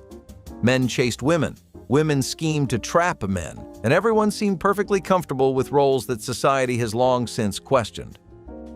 The laugh track roared through moments that now feel awkward, signaling to audiences that they should find humor in situations built on uncomfortable assumptions. At the time, it was breezy entertainment meant for easy laughs after dinner, but the way it handled attraction, consent, and relationships has left it largely forgotten, tucked away from streaming platforms and rerun schedules that prefer cleaner nostalgia. Produce sold loose with no PLU stickers or packaging was the standard in 1970s grocery stores, where fruits and vegetables arrived in crates and were piled on open displays without a label in sight. You picked up an apple, turned it in your hand, sniffed it if you wanted, and placed it in a thin paper bag torn from a roll above the bin. Nobody scanned anything because there was nothing to scan. Cashiers knew the price of every item by memory or glanced at a chart beside the register. Tomatoes were sold by the pound, corn by the ear, and watermelons by the thump test and nothing else. There were no country of origin labels, no organic certifications, and no wax coatings for shelf appeal. What you saw was what you got, and what you got was whatever local farms or distributors delivered that week. Kids grabbed grapes from the pile and ate them before reaching the register, and parents barely noticed because the produce section ran on a kind of honor system. Today, every piece of fruit carries a tiny sticker with a code that tells the register what it costs and where it came from. The simplicity of the old way feels almost impossible now. Teachers lighting up inside classrooms sounds unbelievable today, but in the 1970s it was as common as chalk dust. Many teachers had ashtrays right on their desks and a lit cigarette balanced between their fingers while they lectured. Smoke curled around overhead projectors, and the air was thick by the end of the day. Students sat quietly, breathing it all in, not daring to complain. Some teachers even used cigarettes as part of their persona, the cool teacher with rolled-up sleeves and a cloud of smoke overhead. It symbolized authority and adulthood, not addiction. Looking back, it is astonishing how normalized it was to fill a room of children with secondhand smoke. What we now call dangerous was once seen as sophistication. The classroom might have been filled with lessons, but the air itself was toxic. Rubber nipples with nitrosamine compounds were attached to baby bottles and pacifiers throughout the 1970s, placed directly into the mouths of infants who sucked on them for hours every day. Parents saw nothing but soft, flexible rubber designed to mimic natural feeding, and they trusted these products without hesitation. What nobody knew was that certain rubber formulations released nitrosamines, chemical compounds that formed during manufacturing and leached out slowly with use. These substances entered tiny mouths with every feeding session, every moment of comfort sucking, every nap with a pacifier tucked against the cheek. Researchers later identified nitrosamines as potential carcinogens, substances that should never contact anyone, let alone vulnerable infants. The discovery sent manufacturers scrambling to reformulate rubber products and find safer alternatives. Silicone nipples eventually replaced the older rubber versions, but the transition took years. For families who raised babies on those original nipples, the knowledge came with uncomfortable weight. Something as simple as feeding time had carried hidden risks that no amount of parental love could have prevented. Pyrex-patterned mixing bowls were given away as promotional items and sold cheaply at grocery stores throughout the 1970s, stacking neatly in kitchen cabinets as the quiet workhorses of family cooking. These colorful glass bowls came in cheerful patterns with names that sounded like suburban poetry, and housewives used them for everything from mixing batter to serving salads without worrying about breakage or style. When patterns fell out of fashion or pieces chipped, people donated them to charity shops or threw them away to make room for whatever new trend had captured their attention. Nobody saved them carefully because they seemed utterly replaceable, available at any store for next to nothing. Today, rare Pyrex patterns sell for hundreds of dollars per piece, and complete nesting sets in pristine condition can fetch prices that would have bought an entire kitchen in their original era. Collectors hunt aggressively for specific colors and designs, transforming casual thrift store visits into competitive treasure hunts. The mixing bowls that survived did so only because someone stored them and forgot, never imagining everyday kitchenware could become valuable. Lead-based interior house paint was once the crowning achievement of home improvement, advertised as the toughest, most washable coating money could buy. Parents chose it for nurseries because the colors stayed vivid and could handle years of scribbles without fading. Hardware stores stacked cans proudly, and contractors praised how easily it covered old walls with a single coat. Nobody questioned the ingredients because the results looked perfect. Children grew up surrounded by these painted walls, pressing their hands against surfaces, peeling flakes from chipped windowsills, and sometimes tasting the sweet dust that gathered in corners. The danger was invisible, odorless, and patient. Lead accumulated in tiny bodies year after year, silently affecting brain development and learning in ways that only became clear decades later. When researchers connected childhood lead exposure to permanent neurological damage, the ban arrived swiftly. Suddenly, the innovation that promised beauty and durability became one of the most regulated substances in residential construction, leaving millions of older homes wrapped in walls still dangerous to disturb. Unlicensed home improvement contractors roamed neighborhoods in the 1970s, offering repairs, renovations, and installations with nothing but a handshake and a promise. There were no background checks, no licensing exams, and no consumer protections requiring written estimates or guarantees. Homeowners trusted these workers based on word of mouth, a confident demeanor, or simply relief of finding someone on short notice. Some contractors delivered excellent results, but others left behind shoddy work, unfinished projects, or homes in worse condition than before.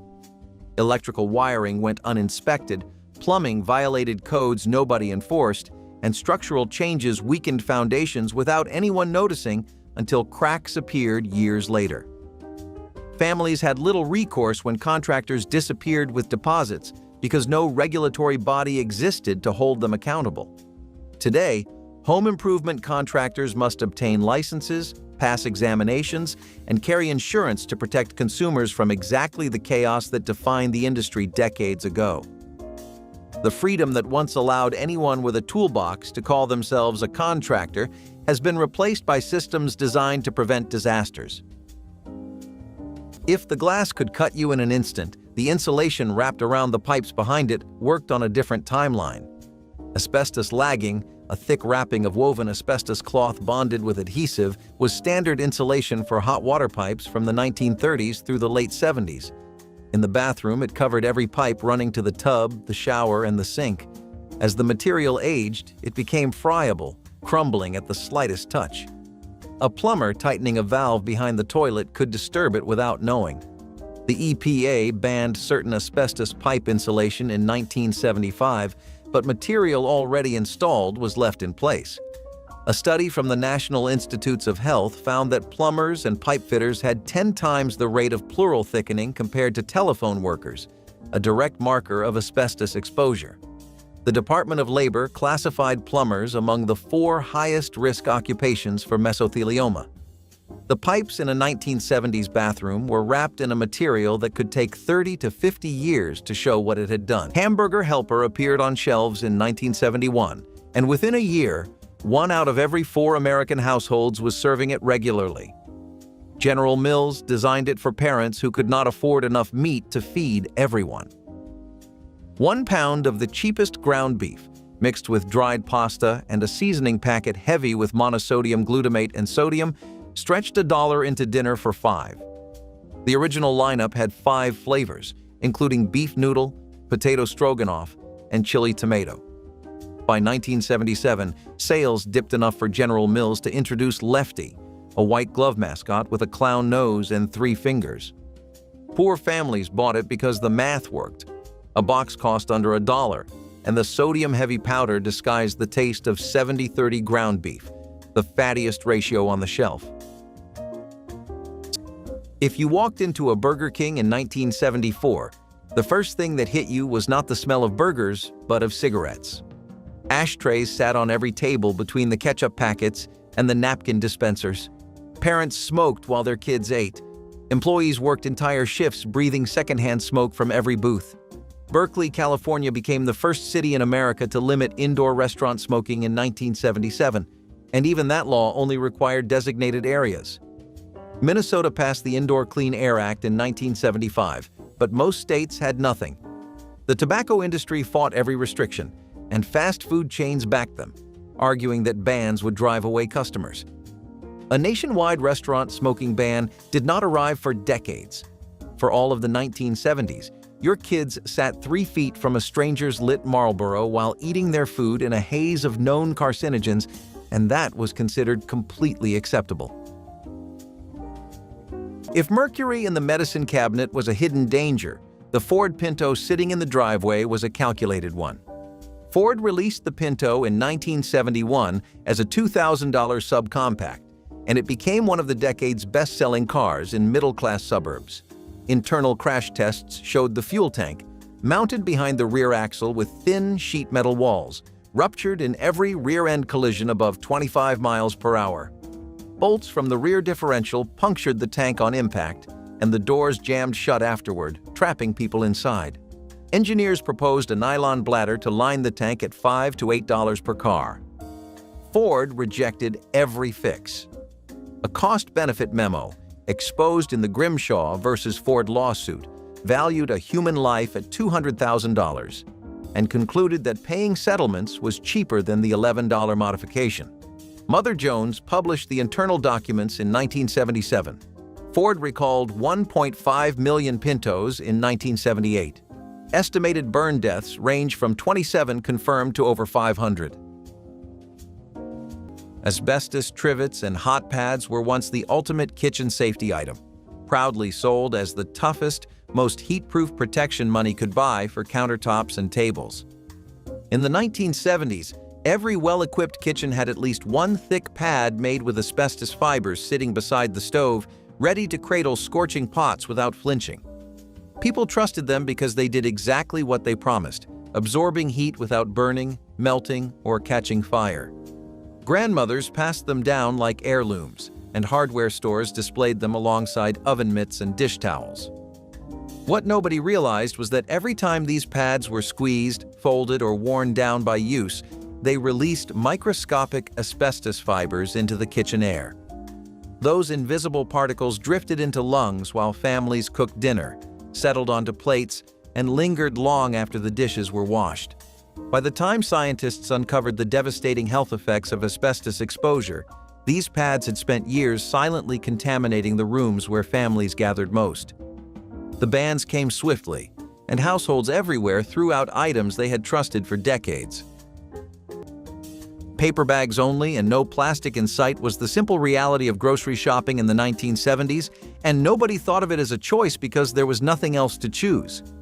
Every checkout ended with the bagger pulling open a brown paper sack, snapping it into shape, and loading items with a rhythm that made the whole process look effortless. Heavy cans went to the bottom, bread and eggs sat on top, and if the load was too much, the bagger doubled the bag without being asked. Families carried groceries to the car in arms full of rustling brown paper, sometimes gripping the bottom with one hand when the weight threatened to break through. Kids loved the bags almost as much as the food inside, folding them into hats, masks, or book covers the moment groceries were unpacked. These bags were reused for everything from trash liners to school book protection. Nobody talked about being eco-friendly because the concept barely existed yet. It was simply how things worked. Today, the paper versus plastic debate has become an environmental conversation that would have baffled shoppers who never imagined a world where the bag itself became the problem. Patriotism was mandatory in the 1970s classroom. Every morning began with the Pledge of Allegiance, and refusing to stand was seen as an act of defiance. Students who stayed seated or silent could face detention, suspension, or even expulsion. It was less about love of country and more about enforcing obedience. Some kids quietly mouthed the words to avoid punishment, while others looked down at their desks, hearts pounding in defiance they could not voice. A few brave ones refused entirely, sparking whispers, outrage, or even calls to their parents. Those moments turned a daily routine into a test of loyalty no child should have had to face. Teachers were expected to report disrespectful students, and principals treated it like insubordination. Few questioned whether forcing loyalty was loyalty at all. Many children recited the words automatically, their voices blending into a rhythm they never truly thought about. Decades later, the idea of punishing someone for silent protest feels completely un-American, yet that was the daily reality. The 1970s may have looked free and expressive on the surface, but inside the classroom, conformity was law. Mercury thermometers for infant fevers were something almost every parent kept tucked in the medicine cabinet, sitting there like a tiny silver secret no one ever questioned. Seeing that bright metallic line move up and down felt like watching real science happen in your own home, and nobody knew that this simple tool carried a danger far larger than its size. Parents trusted these thermometers because they were reliable, familiar, and passed down through generations. What folks never realized was that one slip, one crack, or one roll off the changing table could release a toxic metal that never goes away. Mercury did not just evaporate harmlessly. It pooled, it lingered, and it seeped into tiny corners nobody noticed. Babies who grabbed at everything within reach could easily put a broken thermometer in their mouths before anyone reacted. Doctors later discovered how dangerous even small exposures were, especially for developing brains and nervous systems. When regulators banned mercury thermometers for household use, families were stunned to learn that something so common had carried such risk. A tool meant to monitor a baby's health once posed a greater threat than the fevers it was measuring. Vintage Coca-Cola vending machines were once so common along roadsides, in gas stations, and outside small-town grocery stores that nobody gave them a second glance. In the 1970s, these heavy metal boxes dispensed ice-cold bottles for pocket change, and when they broke down or looked too rusty, owners simply hauled them to the scrapyard without hesitation. The thought of restoring one seemed absurd when you could just buy a newer model that worked better and looked cleaner. Families drove past these machines every day, never realizing that the faded red paint and chrome details would someday represent a lost era of Americana worth preserving. Today, a fully restored vintage Coca-Cola machine can sell for thousands of dollars, and even rusted units in rough condition fetch impressive prices from collectors eager to reclaim roadside nostalgia. Restorers spend months hunting for original parts, matching paint colors, and rebuilding cooling systems to bring these relics back to life. What businesses once discarded as junk has become a symbol of simpler times when a cold soda cost a dime and the world moved slower. Chlordane home termite treatment was advertised as the permanent solution to every homeowner's worst nightmare, a chemical barrier so powerful that termites would never threaten a properly treated foundation. Pest control companies injected it into soil, sprayed it around basements, and assured families their homes were protected for decades. The chemical worked exactly as promised, killing insects on contact and persisting long after application. Homeowners felt relieved knowing their investment was safe. But chlordane did not stay confined to the soil where it was applied. It vaporized slowly into basement air, seeped through foundation cracks, and contaminated indoor environments at levels that accumulated over years. Families breathed it constantly without realizing their homes had become toxic chambers. Studies eventually linked chlordane exposure to neurological damage, liver problems, and increased cancer risk.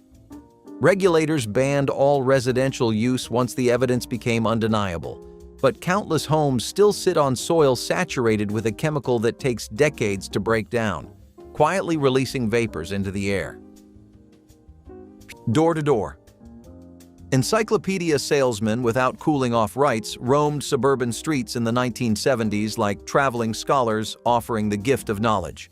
They arrived unannounced, sharply dressed, armed with rehearsed pitches designed to make parents feel guilty for denying their children a proper education.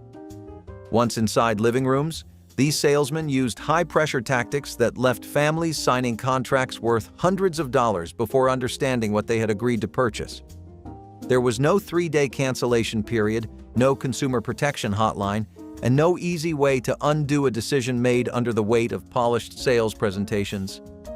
Families who regretted their purchase discovered too late that contracts were binding, payments mandatory, and companies had no obligation to offer refunds.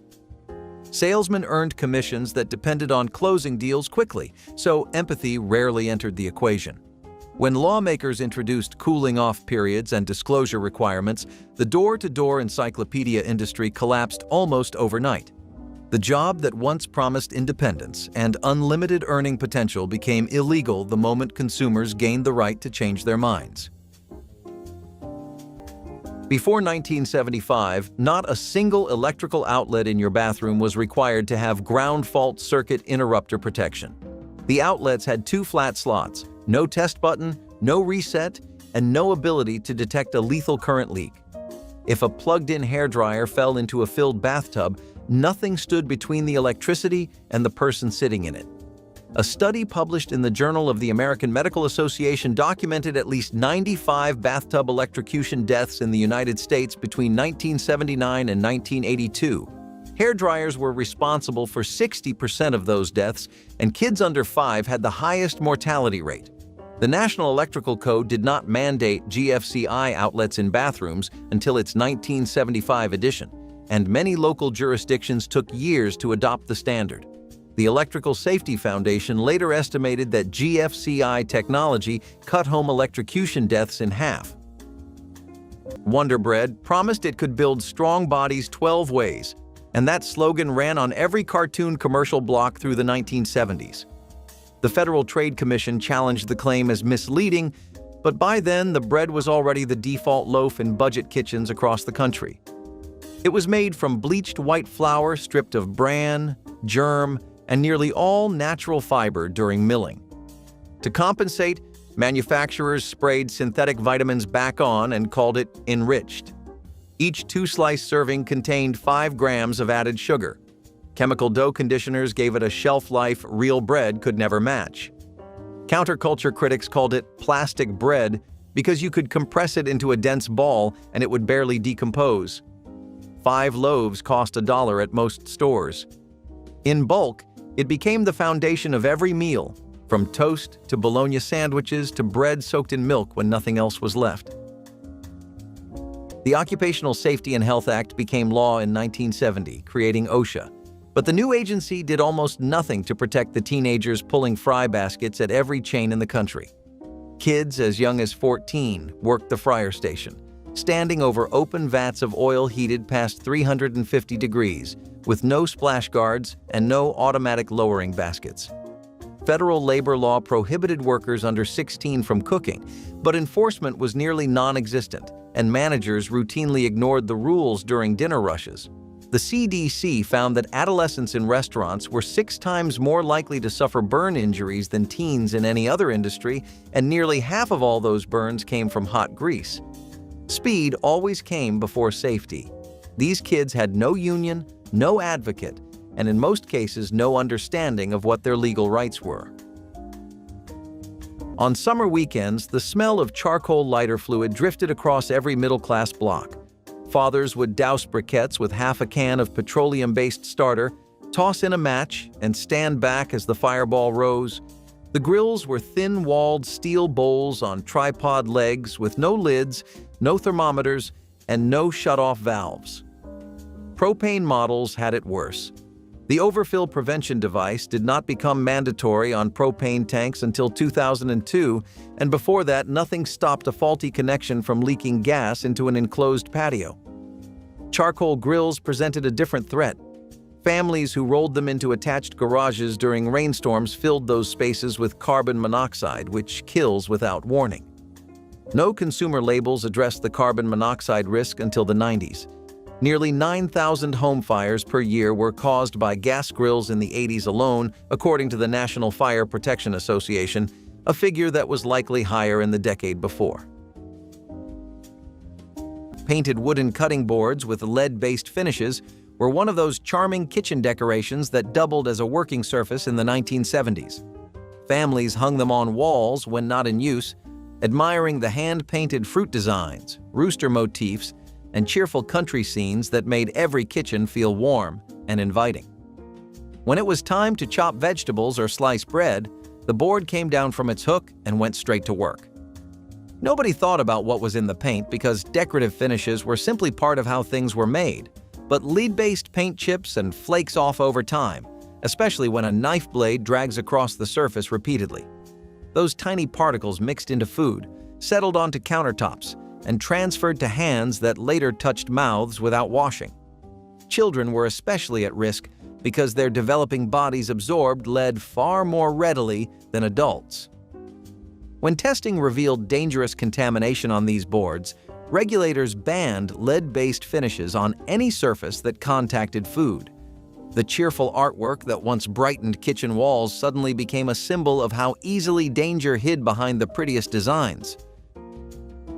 One Day at a Time broke ground as one of the first sitcoms to center a divorced single mother raising two teenage daughters without a man in the house to save the day or solve their problems. Anne Romano navigated dating, career challenges, and parenting with a realism that resonated with audiences who rarely saw their lives reflected on screen with such honesty. The show tackled serious issues including teen sexuality, drug use, and gender inequality with a willingness to take risks other programs avoided entirely. But some of those risks landed awkwardly, with storylines that simplified complex issues or resolved them too neatly by the final credits when life rarely works that way. Guest characters sometimes arrived carrying baggage that reinforced stereotypes rather than challenged them in meaningful ways. The show wanted to be progressive, and in many ways it succeeded brilliantly, but progress in the 1970s looked different than it does now. Revisiting the series reveals a show that was ahead of its time in some respects and very much of its time in others, capturing both the ambition and the limitations of an era still figuring out how to talk about change. No expiration dates on most packaged foods meant that families in the 1970s relied entirely on their senses to decide whether something was still safe to eat. You opened a can of soup, sniffed it, and if it smelled fine, dinner was served. Boxes of crackers, bags of flour, jars of peanut butter, and cans of fruit sat in pantries for months, sometimes years, without a printed date telling you when the food had crossed a line. People trusted their instincts because there was nothing else to trust. If bread felt stale, you toasted it. If cheese turned a shade you did not recognize, you cut off the edge and kept the rest. Families managed their kitchens with a quiet confidence that came from generations of doing exactly the same thing. Nobody panicked over a missing label because labels simply did not carry that information yet. The idea of tossing perfectly good food because a printed date said so would have seemed wasteful and absurd. Today, expiration dates govern almost every purchase, and shelves are cleared based on stamps that sometimes reflect quality rather than safety. Back then, your nose, your eyes, and your common sense were the only tools you needed. Fashion was rebellion in the 1970s, and for girls, something as simple as wearing pants could get them sent home. Many schools enforced strict dress codes requiring dresses or skirts below the knee. Jeans, slacks, or anything resembling male clothing were banned in the name of modesty. A girl wearing pants was often called disrespectful, even immoral. Yet it was also an era when women were fighting for equal rights outside the classroom, and school dress codes became a quiet battleground for that same fight. Some girls refused to change, others were suspended, and a few made local headlines for challenging the rules. When these codes finally started to fall away, it was not because schools suddenly became modern. It was because students refused to back down. What was once labeled inappropriate became a symbol of progress. Forward-facing car seats from birth were considered acceptable in the 1970s, positioned so that even the youngest infants faced the front of the vehicle like miniature passengers. Parents installed them proudly, believing they were doing everything right by using a car seat at all. The seats had basic padding and simple buckles, but the direction they faced created risks that science had not yet explained. In a collision, a forward-facing infant's head snaps forward with tremendous force, straining the neck and spine in ways tiny bodies cannot withstand. Rear-facing positions distribute crash forces across the strongest parts of an infant's body, but that knowledge came later. For years, families strapped newborns into seats that pointed them toward danger, trusting designs that prioritized convenience over physics. When researchers documented the life-saving benefits of rear-facing travel, car seat guidelines changed dramatically. Today, infants must remain rear-facing for far longer than 70s parents imagined. The shift represents one of the most significant advances in child transportation, born from lessons about what happens when good intentions meet incomplete science. First edition. Stephen King paperbacks sat in spinning wire racks at drugstores and supermarkets throughout the 1970s, priced low enough that anyone could grab one for a lazy weekend read. People bent the spines, dog-eared the pages, and left them on beaches, in waiting rooms, or stuffed between car seats where they slowly fell apart. These mass-market paperbacks were designed to be disposable, printed on cheap paper that yellowed quickly and covers that faded after a few months in sunlight. Nobody treated them as collectibles because the whole point was reading them once and passing them along or tossing them in the trash. Today, those same first edition paperbacks, especially early printings of Carrie, Salem's Lot, or The Shining, can command hundreds or even thousands of dollars when found in good condition.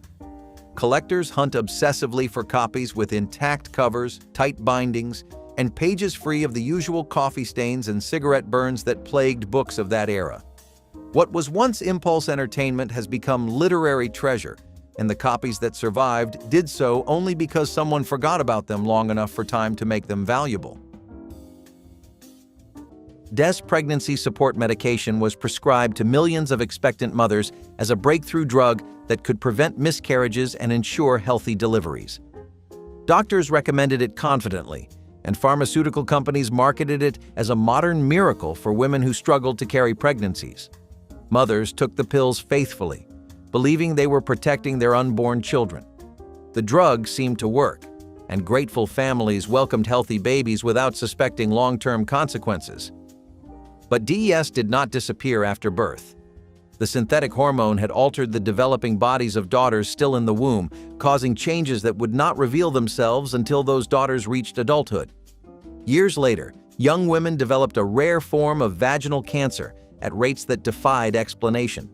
Investigators traced the cases back to their mother's DES prescriptions, uncovering one of the most disturbing examples of delayed pharmaceutical harm in history.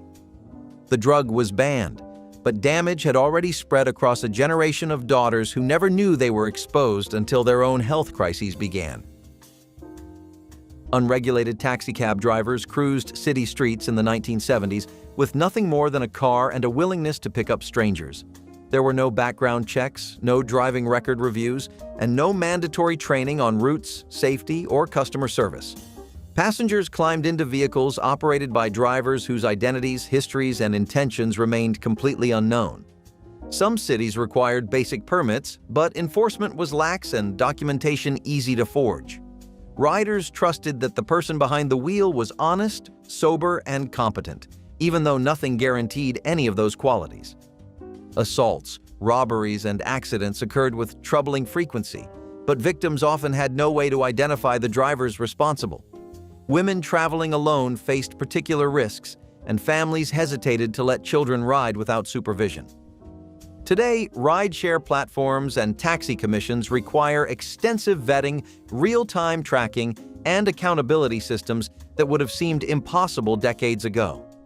The casual trust passengers once placed in anonymous drivers has been replaced by regulations that exist precisely because the old system failed so many people. In the early 1970s, a residential water heater shipped with its thermostat preset to 140 degrees Fahrenheit or higher, no warning label on the unit, no anti-scald mixing valve on any faucet, and no industry standard suggesting a safer setting. At 140 degrees, a child's skin sustained a severe burn in 3 seconds. At 120, the same injury took 10 minutes. That 20-degree gap was the difference between a safe bath and a hospital visit, but nobody adjusted for it. The Consumer Product Safety Commission reported that tap water scalds hospitalized 1,500 Americans annually and killed roughly 100. 34% of scald burns in young kids happened in the bathroom. Washington State passed the first law requiring water heaters to be preset to 120 degrees in 1983. Manufacturers did not adopt a voluntary national standard until 1988. If Campbell's soup was dangerous because of what lined the can, Tang was dangerous because of what was actually in the powder. General Foods marketed it as the drink of astronauts, The same formula NASA sent to space with John Glenn. That was technically true, but the connection ended there. A single glass of Tang contained almost as much sugar as a candy bar, plus citric acid, artificial flavors, and a battery of synthetic dyes. There was no fruit in it. The vitamin C on the label was added synthetically, and everything else was chemical flavoring designed to taste like oranges without containing a single drop of juice. Poor families bought it because it was dramatically cheaper than frozen concentrate, and the astronaut marketing made it feel like a smart choice rather than a desperate one. Kids mixed it into tap water every morning and called it juice. Their parents never corrected them. Drive-through windows became common at fast food chains in the 1970s, and long lines of idling cars came with them. In 1973, the average car still ran on leaded gasoline, and the exhaust contained lead particles, carbon monoxide, and unburned hydrocarbons. The EPA phase-out of leaded fuel had barely begun. Catalytic converters were not required until 1975. Every car idling in a drive-through lane pumped toxins into air that drifted through the pickup window and into the building. Workers at those windows breathed fumes for entire shifts. Families behind kept their windows down in the summer, kids inhaling exhaust from the car ahead. California did not adopt a plan to reduce drive-through idling emissions until 1989, 16 years after the line started forming. Nobody measured air quality in a drive-through lane in the 70s, because the question had not occurred to anyone. Bulk bins with no sneeze guards or gloves were one of those features in 1970s grocery stores that made shopping feel communal, casual, and unregulated.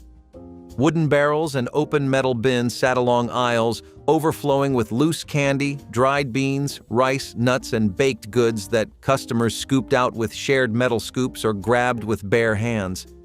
Nobody wore gloves, and nobody worried about who touched what before them. The system was built on unspoken trust that everyone's hands were clean enough and intentions good enough. Kids plunged their arms into bins of penny candy, picking out pieces one by one, while parents weighed bags of trail mix or scooped flour into paper sacks.